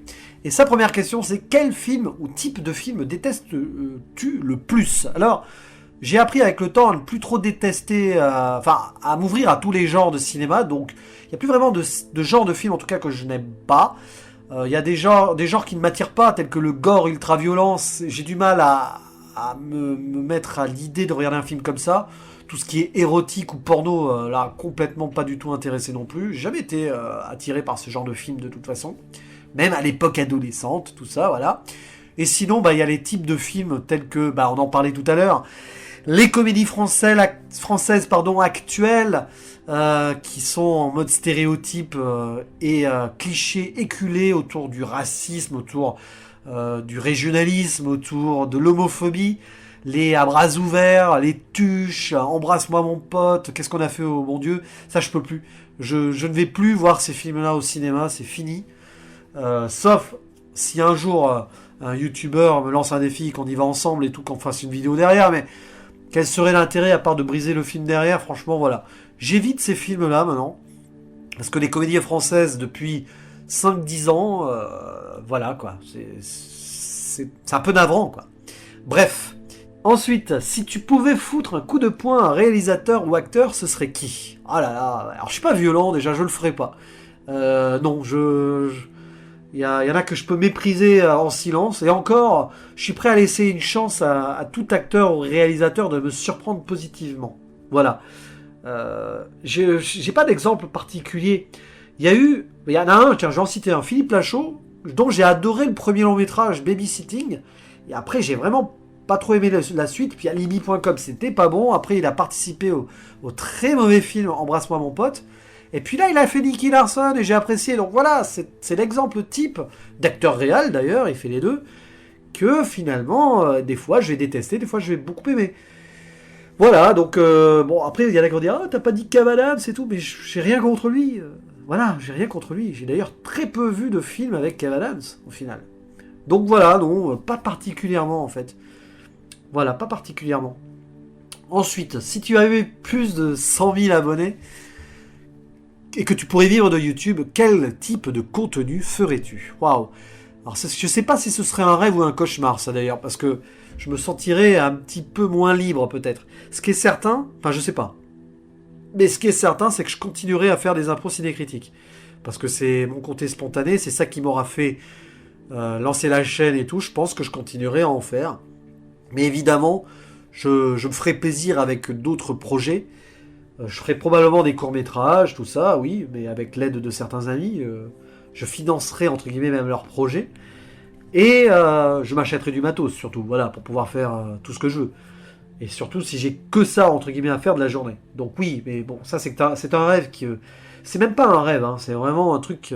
je sais pas si je sais pas si je serais à l'aise avec 100 000 abonnés. Je suis pas sûr qu'on soit plus heureux avec 100 000 abonnés que 1000 abonnés, par exemple. À méditer. Sauf si tu veux gagner ta vie avec, évidemment. Hein, mais bon. Mais pour la passion... Et enfin, pourquoi jus de melon? Alors là, je sais pas si je vais te décevoir avec la réponse. C'est un pseudo qui doit dater d'il y a une quinzaine d'années, à une époque où sur un forum, enfin un peu plus de 15 ans maintenant, enfin je sais pas, sur un forum avec des potes, on faisait une sorte de jeu de rôle sur un topic où on s'inventait des personnages. Et il y avait un pseudo comme ça, de mon personnage qui était un peu orgueilleux, imbu de sa personne, tout ça, qui avait la grosse tête. Et du coup, c'est resté, le melon est resté, et puis jus parce que Julien, mon prénom, et jus de melon parce que le jus de melon, ah, c'est drôle. Et c'est resté quand j'ai intégré la grosse radio, ma web radio, mon webzine métal, sur lequel je suis devenu rédacteur en chef et programmateur. Et c'est resté là, et puis bah il n'y avait pas de raison que ça ne reste pas pour le cinéma non plus. Voilà, la flemme de trouver autre chose en fait, et je pense que ça restera à vie, d'une manière ou d'une autre. Voilà. Donc j'espère que ça t'a pas trop déçu et plu comme réponse, en tout cas. Et toi d'ailleurs, Zarkan, pourquoi ce pseudo? Feras-tu une FAQ bientôt, quand tu seras aux 1000 abonnés? On pourra te poser cette question? Ah ah, mystère. Je te tends des perches là. Ensuite, question en rafale de l'ami Cinémagique, Charles. Grand plaisir, notre psychologue, notre analyste incroyable des émotions du cinéma, qui me pose d'abord comme question: quels sont les films qui t'ont marqué dans ton enfance? Alors, j'en ai cité quelques-uns tout à l'heure. Ouais, Superman, le Brisby, les secrets de Nîmes, tout ça, Pinocchio, Jurassic Park au début de mon adolescence. Et je vais rajouter les Indiana Jones en mode aventure. C'était un vrai kiff, ça. Les Visiteurs aussi, forcément. Voilà, ces films-là qui restent vraiment des grands plaisirs à revoir. Forrest Gump aussi, finalement, je l'ai vu assez jeune, je vais avoir 10 ans. Donc voilà. Ensuite, les films que tu aurais pu ou voulu réaliser. à une époque, je rêvais de réaliser des films de science-fiction, parce que j'ai écrit pas mal de nouvelles, et même j'ai commencé un roman qui restera probablement à jamais inachevé sur le sujet, sur de la SF. Star Wars m'a donné envie de ça, mais aujourd'hui, je ne sais pas, j'avoue. Mais c'est vrai qu'un bon projet SF, qui mélangerait beaucoup réalisme social et science-fiction d'ailleurs, ça m'intéresserait. Voilà, c'est côté dystopie aussi. Le Truman Show, c'est un grand fantasme de film que j'aurais adoré réaliser, par exemple. Et d'ailleurs, on arrive à la question suivante, qui va être liée à ça. Les personnages avec lesquels tu t'identifies, ces héros un peu losers malgré eux, qui découvrent leur importance, alors qu'au début de l'œuvre, par exemple, ils sont des personnes comme vous et moi, quoi. Et qu'ils ont une évolution, qui ont une évolution et qui découvrent leur pouvoir ou leur la possibilité de changer les choses. C'est ce genre de héros qui m'attire. Et voilà, donc c'est attrait à la SF finalement, quelque part, quand on y pense. Mais ouais, les héros losers qu'on n'attend pas, ça me plaît beaucoup. Ensuite, plutôt pour les films à explication irréaliste ou à imagination et interprétation. Les deux, en fait. Ça va dépendre du format du film ou de mes envies du moment, mais je peux autant adorer un film complètement taré à la David Lynch qu'un thriller logique avec une révélation finale cohérente. Donc, ça dépend. C'est vrai que j'aime bien avoir des réponses à mes questions et tout, mais plus ça va, plus je vieillis et plus je laisse la possibilité au mystère et à la suspension d'incrédulité, par exemple. Parce que l'art va au-delà des réponses qu'il apporte. Waouh, c'est profond ce que je viens de dire. Et enfin, si tu pouvais avoir un super pouvoir de héros ou anti-héros, ce serait lequel? Alors, à l'époque, je rêvais de pouvoir voler, voilà, tout ça. Mais maintenant que je suis plus vieux, ce serait peut-être plus me télétransporter, voilà, c'est plus factuel comme super pouvoir. Parce que quel gain de temps ce serait, on pourrait être avec les gens qu'on veut, quand on veut ou presque, d'un claquement de doigts comme ça, paf, ça serait absolument génial, quoi. Ça ouvrirait des perspectives de fou. Donc voilà, je dirais la télétransportation. Merci, cher ami Cinémagique, et au plaisir de te revoir très bientôt et de refaire des vidéos en ta compagnie. Ensuite, question d'un de mes followers sur Twitter, Morgan Cinéman, qui... J'adore cette question parce que c'est hyper compliqué à répondre. Un petit plaisir coupable à faire partager. Bon, comme je l'ai sous-entendu tout à l'heure, des films de Jean-Marie Poiret, je sais que ce réal a été pas mal détesté, hors Les Visiteurs, et encore, j'aime à peu près tous ces films. À part quelques-uns. Je crois que c'est... Ma femme s'appelle Maurice, que j'aime pas, de lui. Mais sinon, Les Anges Gardiens, Opération Corned Beef, tout ça, j'aime beaucoup. Alors après, est-ce que c'est des plaisirs coupables ? Allez savoir. Il y en a un quand même, un vrai film de beauf, une comédie des années 90 totalement irrévérencieuse et objectivement un petit peu nanardesque, mais quand même culte d'une certaine manière, c'est 4 garçons plein d'avenir. Il y a Patrick Sébastien dans le film, ça prouve à quel point le film quand même est particulier. Mais voilà, je pourrais citer celui-ci, j'en parlerai un jour de 4 garçons plein d'avenir, parce que c'est un film très très spécial, qui clairement ne pourrait plus fait aujourd'hui, ça c'est clair. Ensuite, question de l'ami Métaphore Moi Ça, qui lui aussi a une très belle chaîne YouTube, et qui va me faire rougir, parce que j'ai hésité à la garder, mais bon, comment fais-tu pour respirer autant la gentillesse? Alors je ne sais pas, je ne sais pas. Je suis comme je suis, alors gentillesse, disons, l'envie de partager, l'envie de transmettre sa passion, ça te rend peut-être gentil et jovial, et voilà, et quelqu'un de positif comme ça, sur mes vidéos. Dans mes commentaires, tout ça, je suis comme je suis. Après, je pense que ça va avec aussi. Quand tu as une passion et que tu as envie de la partager, ça donne l'impression que la personne a envie de partager un peu de soi, donc elle s'ouvre. Donc elle apparaît gentille, tout simplement. Mais allez demander à mes élèves si je suis gentil, j'en sais rien. Je sais pas. Bienveillant, oui. Même si le mot bienveillant, c'est un petit peu utilisé à tort et à travers en ce moment, c'est un peu ce que je suis au fond. C'est d'ailleurs pour ça que je fais ce métier aussi. Parce que si j'étais vraiment méchant, c'est pas ce que je ferais. Ouais, parce que croyez pas que les profs soient tous des sadiques, loin de là. Loin de là. En tout cas, merci pour cette question et merci pour le compliment, du coup. Ça va droit au cœur. Question de l'arrière-plan, qui lui aussi a une chaîne super sympa YouTube que j'ai découvert récemment. Question, encore Cette question qui revient tout le temps, quels sont tes projets pour la suite? Comment va évoluer ta chaîne? J'ai déjà répondu. Elle va évoluer au fil de l'eau, selon mes envies, et selon le temps que j'aurai, et selon les progressions techniques que j'aurai. Mais bon, pour l'instant, un pro ciné critique, quoi. Ça continue. Même ça évolue, au final, ça évolue. Je suis plus dans la synthèse, je suis meilleur dans mes analyses, même en impro. Enfin, ça dépend des films, ça dépend tout simplement de l'état d'esprit dans lequel tu es aussi, tout simplement. Par contre, la question d'après, elle m'a pas été posée encore. Que penses-tu de l'expansion des plateformes de streaming légales et de l'impact sur le cinéma? Alors, c'est à la fois potentiellement embêtant et peut-être une bonne chose. Je m'explique. Quand on voit Netflix, par exemple, c'est un peu embêtant parce qu'il y a des films qui sortent dessus et qui ne peuvent pas sortir au cinéma en France parce qu'il y a des problèmes de loi là-dessus. Et par exemple, The Irishman de Scorsese, on va devoir se le taper uniquement sur Netflix. J'aurais adoré voir ce film sur grand écran.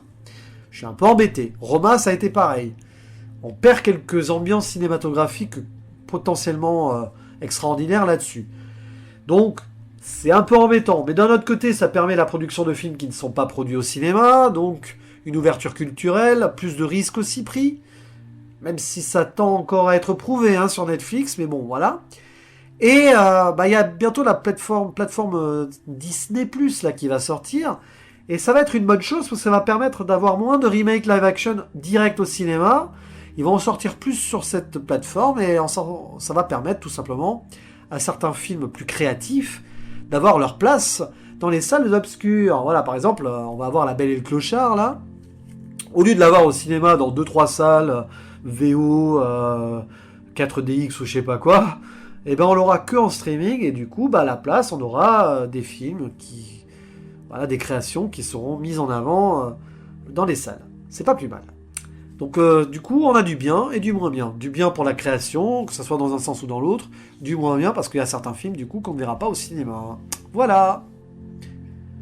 En tout cas, merci pour ces questions, cher ami.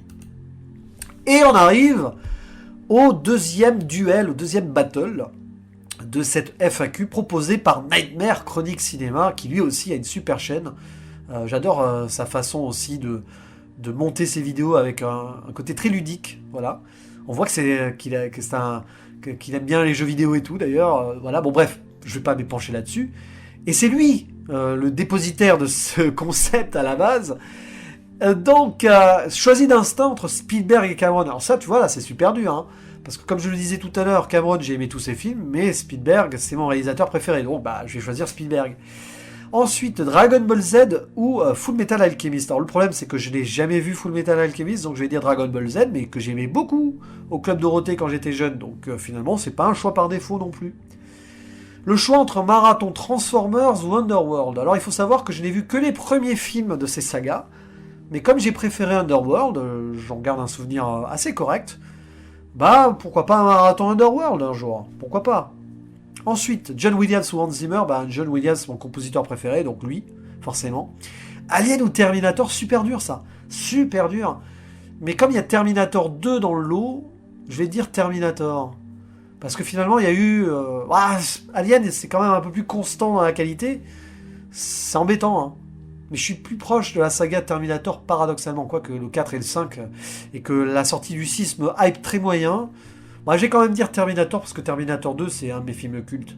Il faudra que je revoie la saga Alien, parce que je l'aime bien, et voilà.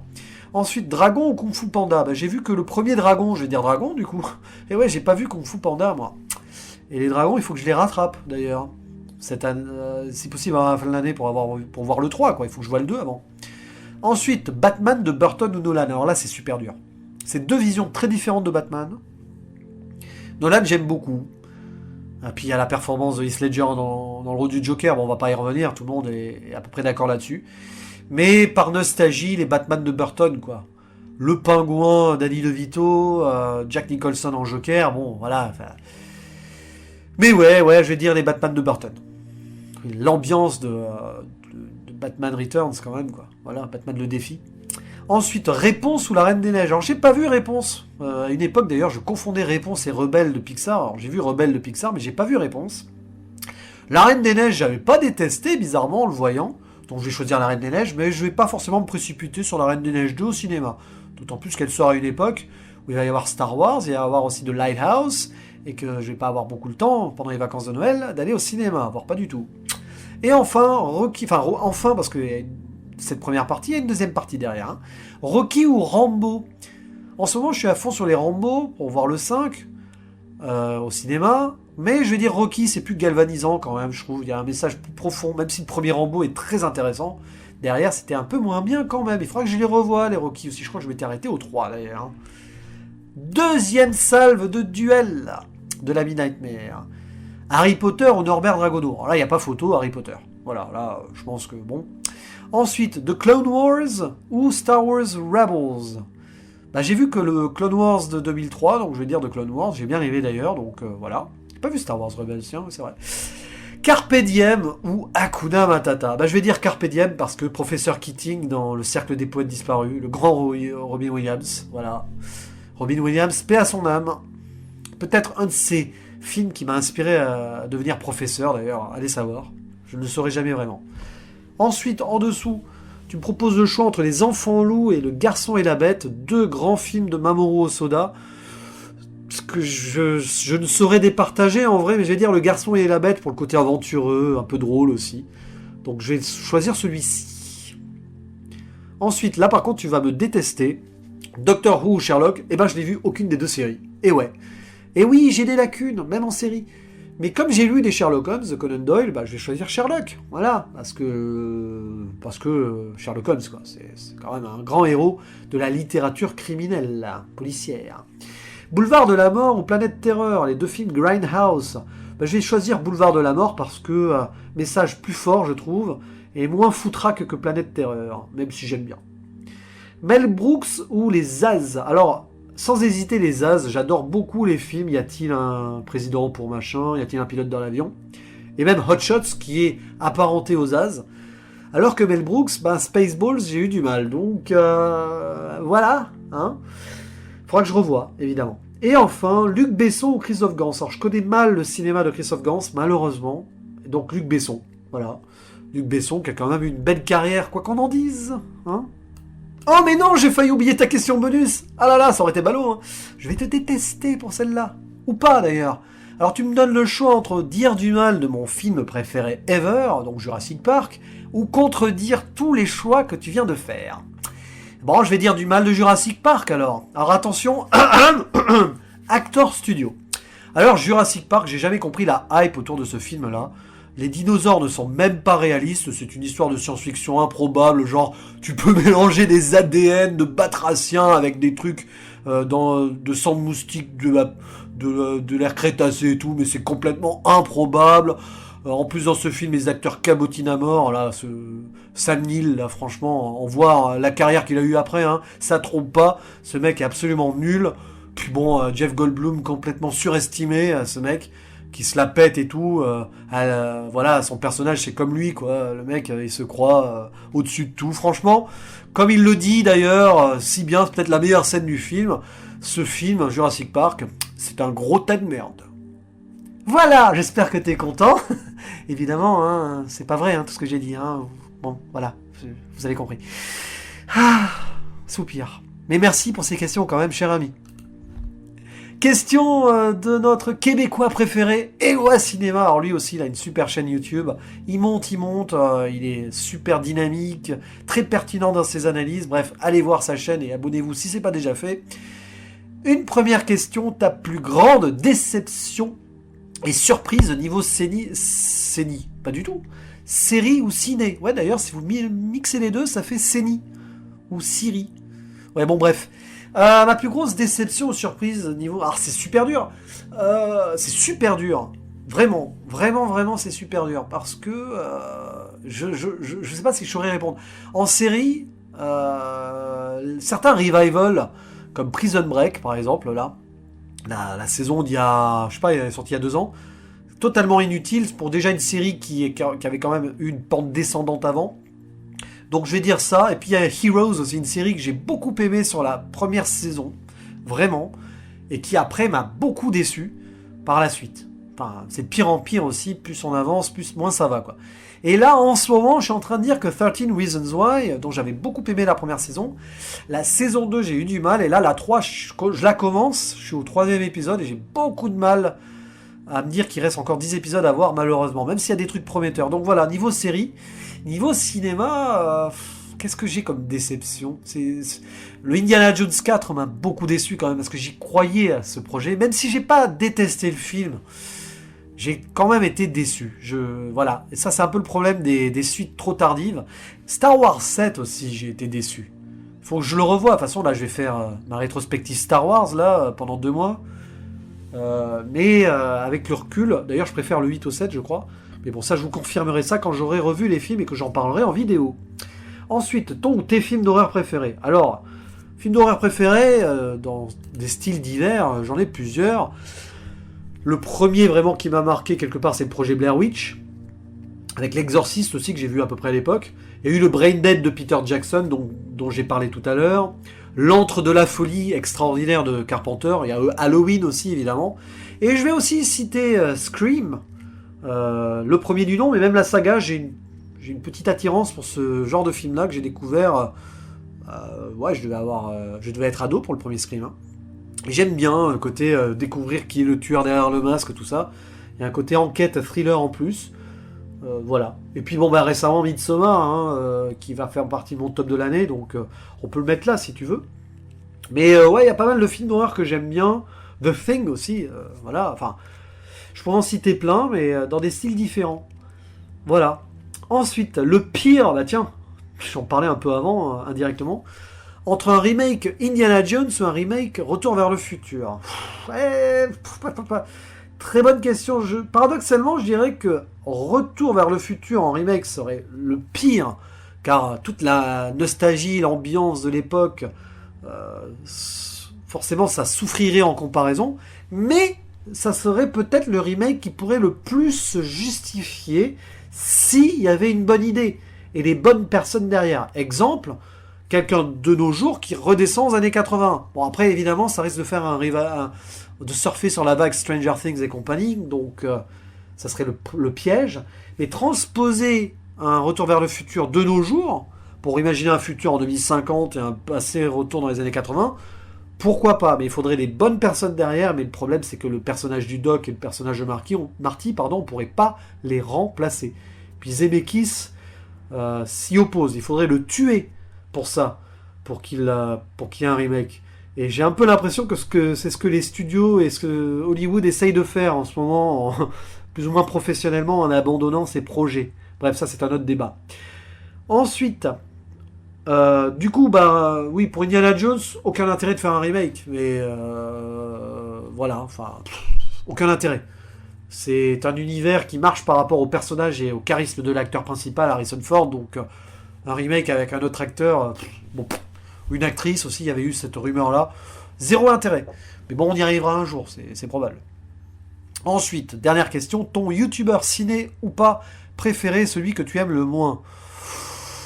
Voilà, comme je l'ai dit tout à l'heure, en ce moment, Film Talker, Critique Masqué, j'aime bien ce qu'il fait aussi.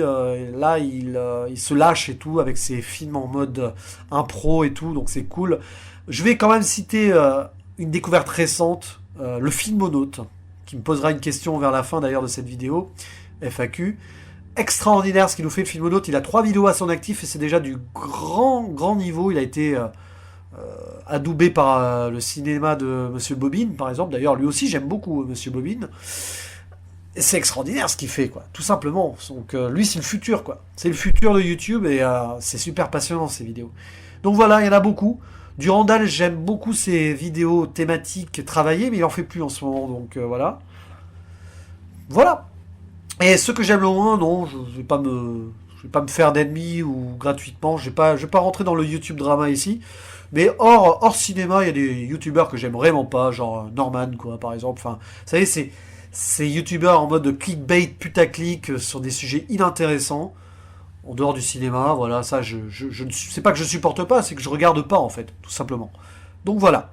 Et hors cinéma, j'aime bien Leaks the Sun, j'aime bien. J'aimais beaucoup Antoine Daniel à l'époque, quand il était youtubeur, quoi.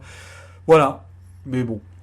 Après, je pense que ça suffira comme réponse. Et bien sûr, toi, Éloi, évidemment, tu sais que t'es mon youtubeur québécois préféré. C'est même pas une blague, hein, je pense. Vraiment. Donc, voilà. En tout cas, merci pour ces questions. Et on arrive à un grand morceau quand même. La question la plus courte posée de cette FAQ en termes de mots. Mais alors, la réponse peut être multiple. Puisque c'est l'ami Le Septième Œil, anciennement la grande gueule, Peggy. Bon, allez voir sa chaîne. En plus, elle est en train de préparer pas mal de belles choses, dont la chaîne spéciale 1, la vidéo spéciale 1 an, là aussi, qui devrait tomber bientôt. Peut-être même est-elle déjà tombée quand cette vidéo est publiée, je ne sais pas. Bref, Peggy, que j'ai hâte de revoir sur Paris avec d'autres potes cinéphiles, qui me demandent: un film culte est-il forcément un chef-d'œuvre? Alors là, j'ai envie de dire oui et non, ça va dépendre. C'est très difficile de faire une généralité sur cette réponse-là. Un film culte, c'est un film qui donc, comme l'a dit tout à l'heure, a traversé les générations, qui a inspiré beaucoup de réalisateurs. Donc fatalement, c'est un film réussi, si on part de ce principe-là. Un film qui a inspiré un genre, qui a inspiré des cinéastes qui sont devenus grands depuis, qui a marqué son histoire, forcément, c'est un chef-d'œuvre. Forcément. Donc, la question, j'ai envie d'y répondre oui. Mais attention, le terme chef-d'œuvre, au final, ça peut être aussi personnel, c'est un ressenti. Il peut y avoir des films cultes auxquels tu n'accroches pas du tout. Et donc, pour toi, ils ne seront pas, personnellement, des chefs-d'œuvre. Tu vas avouer, objectivement, que ce sont des œuvres qui marquent le cinéma. Mais après, chef-d'œuvre, le terme chef-d'œuvre est un peu subjectif aussi, j'avoue. Par contre, l'inverse, est-ce qu'un chef-d'œuvre est forcément un film culte? Là, par exemple, si tu avais posé dans ce sens-là, j'aurais dit non. Parce qu'il y a beaucoup de chefs-d'œuvre qui, malheureusement, sont restés underground. Mais voilà, il faut définir, pour ce genre de questions, il faut définir ce qu'est un chef-d'œuvre aussi. Autant film culte, c'est objectif. Voilà, il y a des films qui ont marqué l'histoire et qu'on peut pas nier, dont on ne peut pas nier la grandeur et l'importance.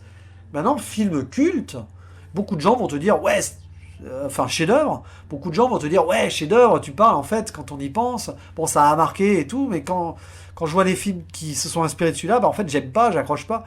Donc après, si on prend le ressenti, le personnel et le côté subjectif des choses, les réponses seront variées. Mais si on est sur le plan objectif total, j'ai envie de dire oui, un film culte est forcément, en un sens, un chef-d'œuvre de l'histoire du cinéma. Voilà. Mais attention, nous n'avons pas tous les mêmes chefs-d'œuvre. Donc en tout cas, merci de cette question qui, je crois, a mené un énorme débat parmi les acchroniqueurs quand vous étiez ensemble à Bordeaux. J'imagine qu'il va y avoir une vidéo dessus. Donc c'est cool de pouvoir y répondre comme ça. En tout cas, au plaisir de se revoir très bientôt et de suivre tes aventures sur ta chaîne. Ensuite, nous passons à une question. Alors, comme vous voyez par le format d'écriture, c'est une question Facebook, en fait, de l'ami Thierry de Certains L'aiment ta Show, que j'ai remis en mode montage pourra avec le compte Twitter en dessus. Voilà. Comme quoi, vous voyez, je fais des montages. Et, alors, question super intéressante, il en a deux d'ailleurs. Pour quelqu'un qui sait regarder avec intelligence le MCU et surtout le fléau que ça représente pour l'industrie du cinéma, bah merci, je considère ça comme un compliment. Pourquoi le référencer avec le UCU?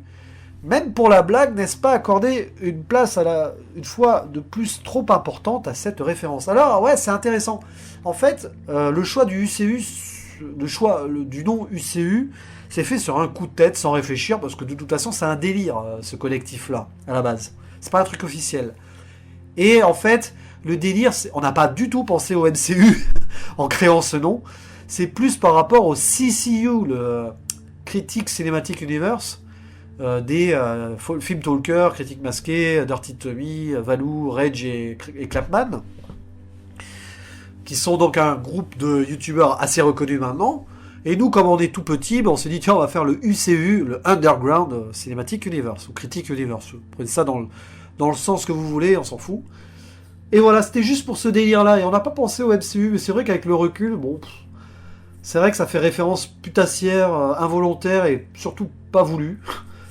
Mais franchement, donner de l'importance, vu notre niveau d'undergrounditude, pas tant que ça, il faut être honnête, c'est vraiment un délire avant tout. Puis c'est quelque chose vraiment de très officieux de toute façon. comme je le disais, le UCU, c'est tout le monde, c'est tous ceux qui veulent être dans le UCU en mode parler avec nous, voilà, de façon ponctuelle ou régulière. Donc à partir de là, c'est un univers comme un autre, et c'est un univers underground de critique cinéma, si on veut, de cinéphile. Donc là, vous avez le UCU, le Underground Cinéphile Univers. C'est n'importe quoi. Et ensuite, deuxième question, très intéressante aussi, pour le coup, parce que là, ça me remet en question ou pas. Ça peut me remettre en question. Comment justifies-tu la démarche du facecam sans montage lorsque le contenu proposé n'est pas centré sur le visuel, mais conviendrait mieux à un format audio? À l'heure où les internautes sont facilement distraits par les visages, en témoigne du nombre de commentaires sur les vidéos. Voilà. Sur les vidéos de youtubeurs, ne faudrait-il pas se diriger vers des médias alternatifs, podcasts, pour que justement le seul intérêt soit le contenu et le discours? Alors ça, c'est très intéressant ce que tu dis.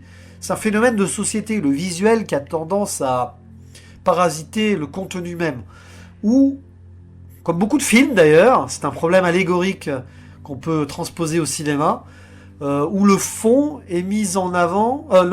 la forme est mise en avant au détriment du fond. C'est vrai que beaucoup de films fonctionnent comme ça, et du coup, beaucoup de critiques cinéma fonctionnent comme ça aussi. Ils s'adaptent. C'est presque une logique de hype et de mode. Cependant, j'ai pas du tout pensé à ça, en fait. Quand j'ai lancé des vidéos YouTube comme ça, c'est que j'ai bêtement, entre guillemets, pris exemple sur les youtubeurs que je regardais. Bon, Durandal, par exemple, ou Le Gardien du Cinéma. Des gens qui parlent facecam de films qu'ils ont vus. Et j'ai fait ça. Je me suis pas posé la question de est-ce que mon visage va détourner le propos. J'ai même eu des commentaires de certains qui me disaient que j'étais attrayant entre guillemets, dans le sens j'y mettais beaucoup de passion avec mes gestes et tout. Donc ça peut être un plus, mais je pense pas que, avec le faible public que j'ai et puis les certains fidèles que j'ai, je pense pas que ça parasite ce que je dis. Je pense que j'ai la chance d'avoir une communauté restreinte, certes, mais assez intelligente pour faire surtout, pour se concentrer surtout sur les propos et pas sur les gueules que je peux faire, sur les grimaces ou autres gestes que je peux faire de façon démesurée parfois. Ça doit être mes origines inconnues italiennes qui ressortent. Je n'en ai pas spécialement, mais pourquoi pas, si on remonte loin. Donc, en podcast, alors le pire c'est que quand j'ai dit que je ferais cette FAQ en podcast, il y en a 2-3 qui étaient déçus. Ah, c'est dommage, on verra pas ton visage. C'est intéressant, tu vois ce que tu dis du coup. Mais en podcast audio, c'est vrai que dans un autre univers ou dans un autre délire, j'aurais très bien pu faire ça en podcast, que ça aurait été la même chose en fait. Bien sûr, tout à fait. Donc c'est pas idiot. Et dès quelque part, les podcasts, j'en ai fait en discussion sur Toy Story 4 ou sur Le Dain et tout, enfin avec Artopolis notamment, ou avec Romain Rimbaud sur Hérédité, sur sa chaîne, ou avec Cinémagique. Donc il y a eu j'ai fait des vidéos, enfin des capsules comme ça audio en vidéo YouTube, en mode podcast aussi. Et c'est très intéressant, voilà, de le faire ainsi aussi. C'est un exercice qui est à la fois identique et différent, mais c'est cool. En tout cas, merci pour cette question, parce que ce qui est certain, c'est que si je fais des vidéos montées et préparées à l'avance sur des thématiques à l'avenir, ce sera en mode podcast. Vous verrez pas mon visage, très probablement. Donc voilà, là c'est intéressant ce que tu dis. Mais à suivre, du coup. Et merci pour ces questions. Et allez écouter le podcast Certains l'aiment ta show. Vous tapez ça sur Google et vous trouverez ça facilement. J'ai participé au podcast sur les films de Chiron l'année dernière. Là, récemment, j'ai raté la vie scolaire en mode j'ai pas eu le temps et je regrette. Mais bon, on s'en fera certainement d'autres à l'avenir. Ensuite, question de Jus de Raisin, qui, je vous le précise, ne m'a absolument pas copié pour ce pseudo, pas du tout, parce qu'elle l'avait avant qu'elle me connaisse, qui est une amie aussi cinéphile que j'ai rencontrée à la rencontre du Gardien du Cinéma en août dernier, août 2018, et qui me demande, qui pose cette question intéressante: quel est le film que tu recommanderais les yeux fermés à quelqu'un? Alors bien sûr, je pourrais dire Jurassic Park, Forrest Gump, Indiana Jones, dont j'ai déjà parlé là, mais je vais en citer un autre, un film que beaucoup de gens peuvent aimer parce qu'il mélange plusieurs genres et qu'il est très facile d'accès tout en étant brillant. C'est Un jour sans fin, ou Groundhog Day de Harold Ramis. Pas facile de placer un mot anglais comme ça avec prononciation anglaise en plein milieu d'une phrase française. Bref, ce grand film avec Bill Murray et Andy McDowell qui mélange romance, science-fiction, réflexion sur la vie, humour, drame. Tu peux autant rire que pleurer sur ce film-là. C'est le film complet par excellence, le film réussi par excellence dont j'ai parlé, je sais plus si c'est en 300e ou en 400e vidéo sur ma chaîne, ou en 200e d'ailleurs. Bon, c'est par là en tout cas, je crois que c'est la 300e. Et film culte, tout simplement. Film grandiose et intemporel en plus, sans faire de jeu de mots. Donc celui-là, je le recommande les yeux fermés. Si vous n'avez pas vu Un jour sans fin, Le jour de la marmotte au Québec ou Groundhog Day en VO, foncez quoi. C'est un plaisir. Je vois pas comment on peut pas aimer ce film en fait, tout simplement. Donc merci pour cette question, cher ami jus de raisin. Des questions ensuite, 3 questions de In the Movie Sky qui me semble, si je me trompe pas, a une chaîne YouTube aussi, Fab and Warner, hein, c'est ça. Lui aussi que j'ai découvert récemment, donc allez le soutenir sur sa chaîne, Fab and Warner. Et qui me pose 3 questions. La première c'est, est-ce que tu trouves que la série Game of Thrones est surcotée? Alors déjà, attention, je précise, je déteste le mot surcoté. Ce qui pour moi veut rien dire et qui est profondément subjectif et péjoratif dans un certain sens. Bon bref, ça c'est un aparté, mais du coup, est-ce que je trouve que Game of Thrones est surestimé, si tu veux, enfin un truc du genre? Non, pas spécialement. Moi j'ai beaucoup aimé Game of Thrones. Le final est comme il est, il peut être discutable, mais j'ai pas détesté non plus. J'ai fait une vidéo de réflexion d'ailleurs sur le final de Game of Thrones, une vidéo aparté, hors un procédé critique et tout, sur ma chaîne. Donc non, Game of Thrones n'est pas une série surcotée, c'est pas ma série préférée de ces dernières années. J'aurais pu la citer dans les très bonnes séries de ces 10-15 dernières années, c'est clair. Hein. Mais en tout cas, c'est non, surcoté, non, c'est assez ambitieux, il y a un véritable univers. Évidemment, c'est adapté de romans, bon d'accord, mais ça a été franchement une belle réussite finalement. Bon, après la fin, on fera ce qu'on veut, on dira ce qu'on veut dès qu'il y a une grande série de plus de 5 saisons qui se terminent, la fin est toujours critiquée de toute façon. Ça a été le même phénomène pour Lost à l'époque. Hein. Donc voilà.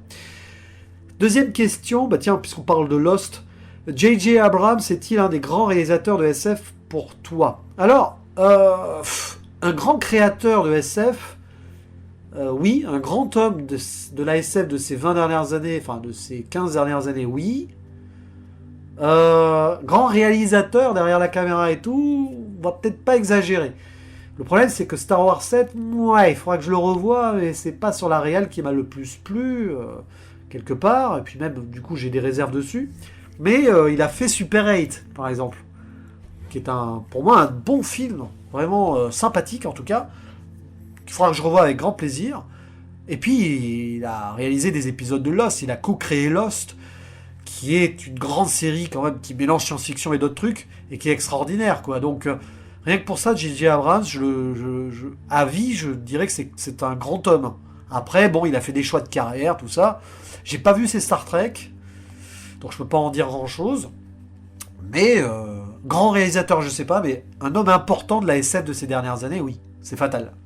Et enfin, dernière question, top 10 des chaînes de critiques sur YouTube de moins 1000 abonnés. Alors, je vais pas faire de classement, parce que je vais en oublier, et puis surtout, j'ai pas de préférence pour l'un ou l'autre, mais toutes ces chaînes du UCU, là, tout ce collectif, c'est pas pour rien que j'ai voulu, entre guillemets, enfin, qu'on a voulu à plusieurs se regrouper, c'est parce que il y a des gens que j'aime beaucoup là-dedans, donc je peux les citer pêle-mêle, et si j'en oublie, je m'excuse, mais Artopolis, Cinémagique, Le 7ème œil, Eloi Cinéma, Alpha R, Zarkan, Nightmare, Guilanema, Geek du cinéma, critique donc du dimanche, les critiqueurs du dimanche. J'ai du mal à me retenir leur nom de chaîne parce qu'ils l'ont changé en plus. Hein. C'était les super-héros du dimanche avant. Voilà, tous ces gens-là, et j'en ai oublié. Je sais que j'en ai oublié là, tu vois, parce que j'ai pas la liste sous les yeux. Mais ces jeunes youtubeurs qui font leur petit bonhomme de chemin en underground et qui se font plaisir et qui nous font plaisir avec des vidéos intéressantes et diverses. Après, on accroche ou on n'accroche pas, ça c'est autre chose. Mais Romain Rimbaud aussi, voilà. Heureusement que j'ai pas oublié Romain Rimbaud quand même. Voilà, donc plein de gens intéressants. En gros, la plupart des gens qui ont posé des questions dans cette FAQ, voilà, ce sont des youtubeurs de moins de 1000 abonnés que je suis régulièrement et avec qui je discute. Je parlais du Filmonaute aussi, je sais plus s'il est encore en moins de 1000 abonnés, mais ça va pas durer si c'est le cas parce qu'il monte vite. Voilà, tout à l'heure aussi, on en parlait de Métaphore-moi ça, et de l'arrière-plan, voilà, le téléfilm aussi, le gars du téléfilm du dimanche, là, qui a pas posé de questions, là, parce qu'il n'est pas sur Twitter. Voilà, bon bref, plein de gens. Et tant pis si j'en oublie, mais je pense à vous quand même, et vous le savez. Si je vous ai oublié, vous le savez. Je pense à vous, c'est juste que là, j'ai pas fait de liste. Donc forcément, quand on essaye comme ça de se rappeler tout le monde, on en oubliera toujours un ou deux, c'est obligatoire. Voilà. Ensuite, bah tiens, Romain Rimbaud. C'est vrai que j'ai bien fait de pas l'oublier, parce qu'il est juste là, et il m'aurait détesté. Ah, il y a Capitaine Critique aussi que j'ai oublié, voilà. Et Mister Cult. Voilà, vous voyez. Et Sinoche Banzai, évidemment, qui vient de lancer sa chaîne. Bon, voilà, tous ces gens-là. Bref, revenons à la question de Romain Rimbaud. Romain Rimbaud, qui est un magicien, philosophe, cinéphile, rien que ça. Et avec qui j'ai fait un grand plaisir un podcast sur Hérédité et avant Midsommar. Et qui là va me poser 3 questions. La première, avec un peu de retard, je te prie de bien vouloir m'excuser, mais t'es tout excusé. Toi aussi, t'étais hyper occupé avant la rentrée, c'est normal. Donc, première question, cela m'intriguerait beaucoup de te découvrir dans d'autres formats que l'impro ciné critique. Je crois que le message est passé. Hein. J'ai l'impression, ça y est, je vous ai lassé avec impro ciné critique. J'ai compris. Hein, là, il y a des sous-entendus. En mode, mec, fais autre chose, franchement, tu te répètes et tout. Non, je plaisante, mais je comprends l'envie que vous ayez envie de me découvrir dans d'autres formats. Mais je prends note parce que j'ai des envies aussi, mais il faut que je les aboutisse, celles-ci. Bon, bref, envisages-tu de produire d'autres formats sur la chaîne, sur le cinéma? Comme je l'ai dit, j'y songe. Des projets sûrement en mode podcast avec des images derrière sur des thématiques, des analyses particulières. C'est faisable. Comme je le fais là, finalement, ça ne me demandera pas forcément plus de boulot de montage, mais par contre, le boulot d'écriture et de synthèse derrière sera pointu, parce que j'ai pas envie de faire n'importe quoi. Donc oui, à terme. Mais quand? Allez savoir. Ensuite, secondo, comme tu connais mon amour pour le cinéma d'horreur et le cinéma fantastique, quelle créature monstre t'a le plus marqué au cinéma et pourquoi? Dis-moi quel monstre tu aimes et je te dirai qui tu es. Ah, alors là, disons que je vais peut-être te surprendre avec la réponse. Ma première réponse, je vais dire King Kong en priorité. Parce que King Kong, oui, c'est un monstre, quelque part, surtout grâce au film de Peter Jackson, mais que j'avais découvert avec le remake des années 70 avec Jessica Lange. C'est typiquement le monstre dont les gens ont peur, mais qui à la base n'a rien demandé à personne et qui se fait corrompre par l'humanité et qui devient entre guillemets méchant pour se défendre et qui à la base n'a rien potentiellement de bestial et qui met l'humanité face à ses propres défauts, à cette envie de toujours aller remuer la merde, hein, grosso modo, et de s'en prendre à ce qui ne lui ressemble pas, à ce qui lui fait peur. Et donc, ouais, King Kong là-dessus, j'aime bien hein, cette idée-là. Bien sûr, il y a aussi alors un autre style de monstre que j'ai découvert dans le téléfilm d'adaptation du roman. It, le monstre, le clown Pennywise. Enfin, c'est au-delà du clown parce que c'est un monstre multidimensionnel à multifacettes. Ça m'a toujours fasciné. Cette entité extraterrestre venue d'une autre dimension qui prend la forme des peurs des enfants. Ça, c'est extraordinaire. Le monstre, c'est le reflet de la peur. Donc, c'est l'allégorie même du monstre, Pennywise le clown. Et bon, Tim Curry l'a tellement sublimé à l'écran que voilà. Là, je vais revoir sa première partie avant de voir sa deuxième partie. Et j'ai hâte rien que pour me replonger dans l'univers. Après, je verrai si je préfère ce revisionnage au premier visionnage que j'ai eu sur ce film. Et ça, c'est un autre débat. Donc voilà. Et puis, je dirais évidemment aussi...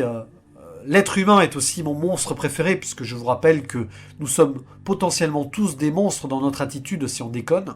Et dans certains films, le monstre est à visage humain, quelque part. Donc l'homme est un loup pour l'homme, l'homme est un monstre pour l'homme.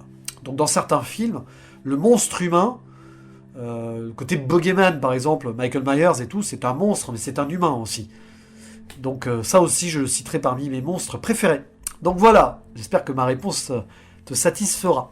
Ensuite, Question sur connaissant aussi ton amour pour la musique, envisages-tu des formats de critique ou d'analyse musicale? Alors j'aurais dit oui à une époque, mais le problème c'est que j'ai fait beaucoup de critiques, de live reports, d'interviews, de bon voilà donc de chroniques, tout ça, d'albums et avec des artistes à l'époque sur la web radio, le webzine, la grosse radio, que bah je me suis un petit peu usé à en faire donc.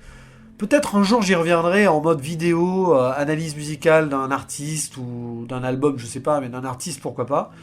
J'en ai fait une sur ma chaîne, c'est une nécrologie du chanteur brésilien André Matos qui est décédé il y a quelques semaines, quelques mois.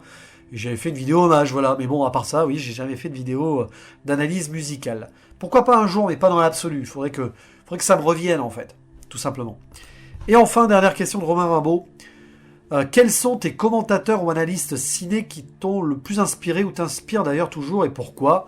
Je suis vague car ça peut être sur YouTube ou au-delà, bien sûr. Alors, bon, sur YouTube, j'en ai cité quelques-uns. Hein. Finalement, Durandal m'a inspiré. Le Fossoyeur m'a pas mal inspiré dans sa façon de parler aussi. Le Gardien du cinéma, tout ça, c'est des gens qui m'ont donné envie, donc ils m'ont inspiré fatalement, même si j'essaye pas de copier, entre guillemets, leur concept du tout, et de copier leur façon de parler. Il y en a certains qui me disent que j'ai un côté Durandal des fois dans mes critiques. Bon, pourquoi pas, moi je prends ça comme un compliment en tout cas, dans ma façon de parler et tout, dans ma façon d'agiter peut-être aussi, je sais pas. Et au-delà de YouTube, il y en avait deux que j'aimais beaucoup sur Canal+. Jean-Pierre Dionnet, par exemple, qui présentait des films, je crois, alors je sais plus exactement le nom de l'émission, et surtout Yannick Dahan, qui présentait des films d'horreur avec une tonalité extraordinaire, envolée et tout. C'est sûr qu'il a dû aussi un peu m'inspirer dans mon enthousiasme et tout. C'est un gars génial que j'aime beaucoup, qui malheureusement vient de voir son émission s'arrêter, là, je crois, sur Canal+. Enfin, sur Canal+, c'est apparenté, donc c'est dommage. Donc voilà, je citerai ceux-là. Et puis, au final, je m'inspire inconsciemment toujours de vous tous, hein. Même toi, Romain, ta façon de parler de certains films et tout est très inspirante, je trouve. Et en tout cas, elle m'inspire à voir pas mal d'œuvres que je n'aurais peut-être jamais voulu voir sans ça. Donc ça, voilà, l'inspiration, elle va au-delà, en fait, de ce qu'elles peuvent t'apporter au niveau des analyses, mais elles peuvent des inspirations qui t'apportent des envies aussi, et qui permettent de grandir ta passion. Voilà. En tout cas, merci beaucoup Romain pour toutes ces questions, c'était un véritable plaisir, et au plaisir d'autant plus fort que de partager d'autres vidéos à l'avenir, évidemment. Question suivante de Nada, qui je pense est un grand fan de Carpenter. Est-ce qu'un film doit forcément avoir besoin d'un remake ou doit-il rester intouchable? Alors, potentiellement, j'ai envie de dire qu'aucun film, normalement, ne devrait avoir besoin d'un remake, sauf les films maladroits ou ratés, qui adaptent un univers préalable, par exemple. J'ai donné, on va dire, deux exemples. Deux exemples de films que je ne déteste pas en plus à la base.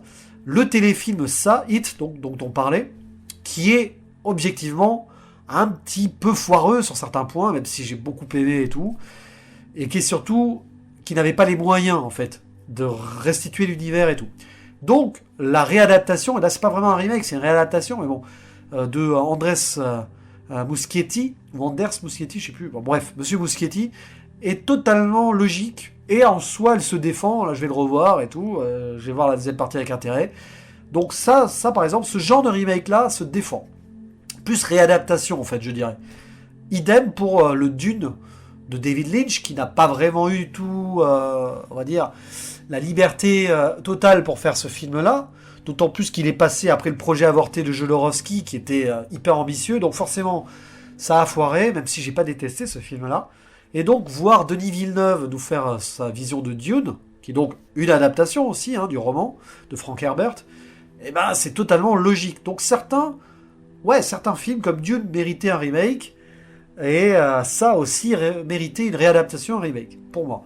Après, il y en a certains qui doivent rester intouchables, tout simplement les œuvres originales, pour moi, qui ont réussi, qui ont marqué le temps, tels que Indiana Jones, Retour vers le futur, on en parlait tout à l'heure, techniquement devraient rester intouchables. Mais on a des contre-exemples. Par exemple, le Suspiria de Dario Argento a accouché d'un très bon remake en 2018. Voilà, enfin un bon remake. Enfin, j'avais bien aimé quand même, vraiment, un bon remake. Donc il y a des contre-exemples. Mais ça dépend aussi la vision artistique derrière une œuvre. Si c'est juste à viser marketing financière, forcément, il y a des chances que ça foire. S'il y a une vraie vision artistique et des prises de risque derrière, ça serait intéressant d'avoir une relecture. Ça, c'est un beau débat à avoir, hein, les remakes et les reboots. Prenons l'exemple du remake de live action de Disney. Alors, je veux bien que sur le plan technique, ce soit valable et recevable, mais sur le plan...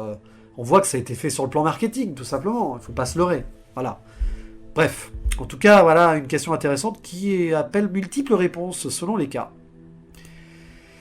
Et enfin, voilà, dernière question, double question, et on finit en beauté, parce que justement on finit par quelqu'un qui monte sur le YouTube Game en ce moment, c'est le Filmonaute, extraordinaire découverte, et en plus c'est un gars hyper sympa avec qui je parle beaucoup, sur Sens Critique d'ailleurs, et c'est sur Sens Critique qu'il m'a posé cette question, c'est pour ça que je l'ai un petit peu remise en format là, et donc ces questions, la double question très intéressante, est-ce que ton métier d'enseignant, et je lis en même temps, j'espère que ça te cassera pas le moral en fin de vacances, non, t'inquiète pas, il en faut plus. Est-ce que ton métier d'enseignant t'a aidé à trouver l'aisance et la spontanéité avec laquelle tu présentes les films?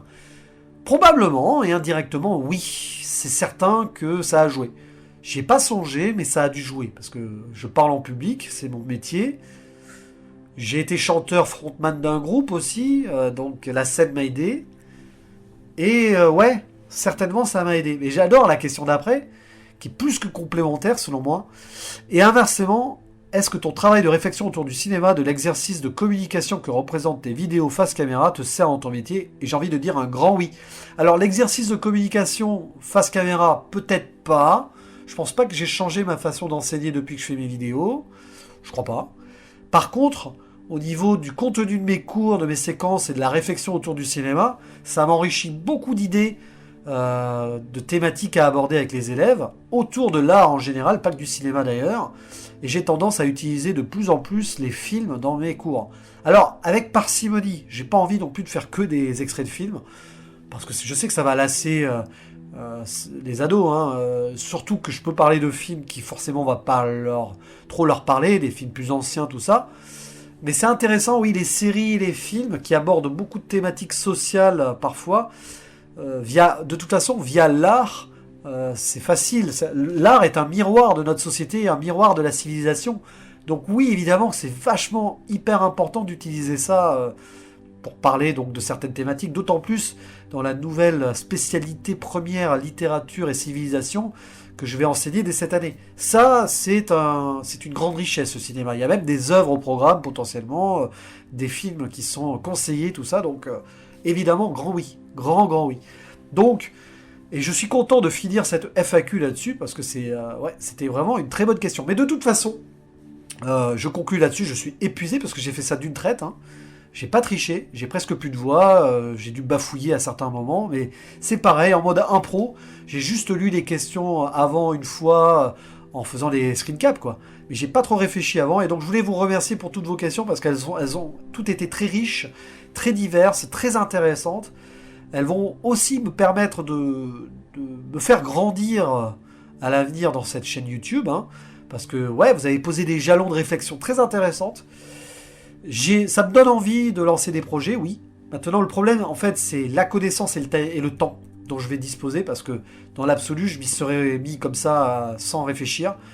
Mais il faut que je réfléchisse et que je me pose et que j'apprenne aussi à monter à faire du montage et à être pertinent aussi dans mes propos, si je change si je fais des vidéos dans d'autres thématiques. Voilà. Mais en tout cas, c'était fatigant, mais très intéressant de faire ça avec vous, même à distance, et pour vous, ou grâce à vous. Voilà, vous avez peut-être remarqué que j'ai un peu le nez bouché et tout, mais ça c'est parce que j'ai dû prendre un peu froid là, sur la rentrée. C'est traditionnel à chaque rentrée, dès que je remets le nez dehors tôt le matin, je prends le petit coup de froid, hein, forcément, surtout quand je reviens du sud de vacances dans la région parisienne. Donc désolé pour le petit accent nasal de temps en temps, ça va et ça vient. Mais en tout cas, ce qui est certain, c'est que j'ai hâte de partager avec vous d'autres moments vidéo ou de commenter avec vous certaines choses, que ce soit sur vos vidéos à vous ou en privé sur les réseaux sociaux. Et bien sûr, et je le réitère là ici, j'ai hâte et je suis ouvert aussi à toute collaboration potentielle avec chacun d'entre vous. Toute association potentielle et ponctuelle et potentiellement enrichissante. Et c'est ça aussi la magie du cinéma. Voilà. Bref, je vais conclure ici avant de dire un peu trop n'importe quoi. Je vous dis à la prochaine. Ciao.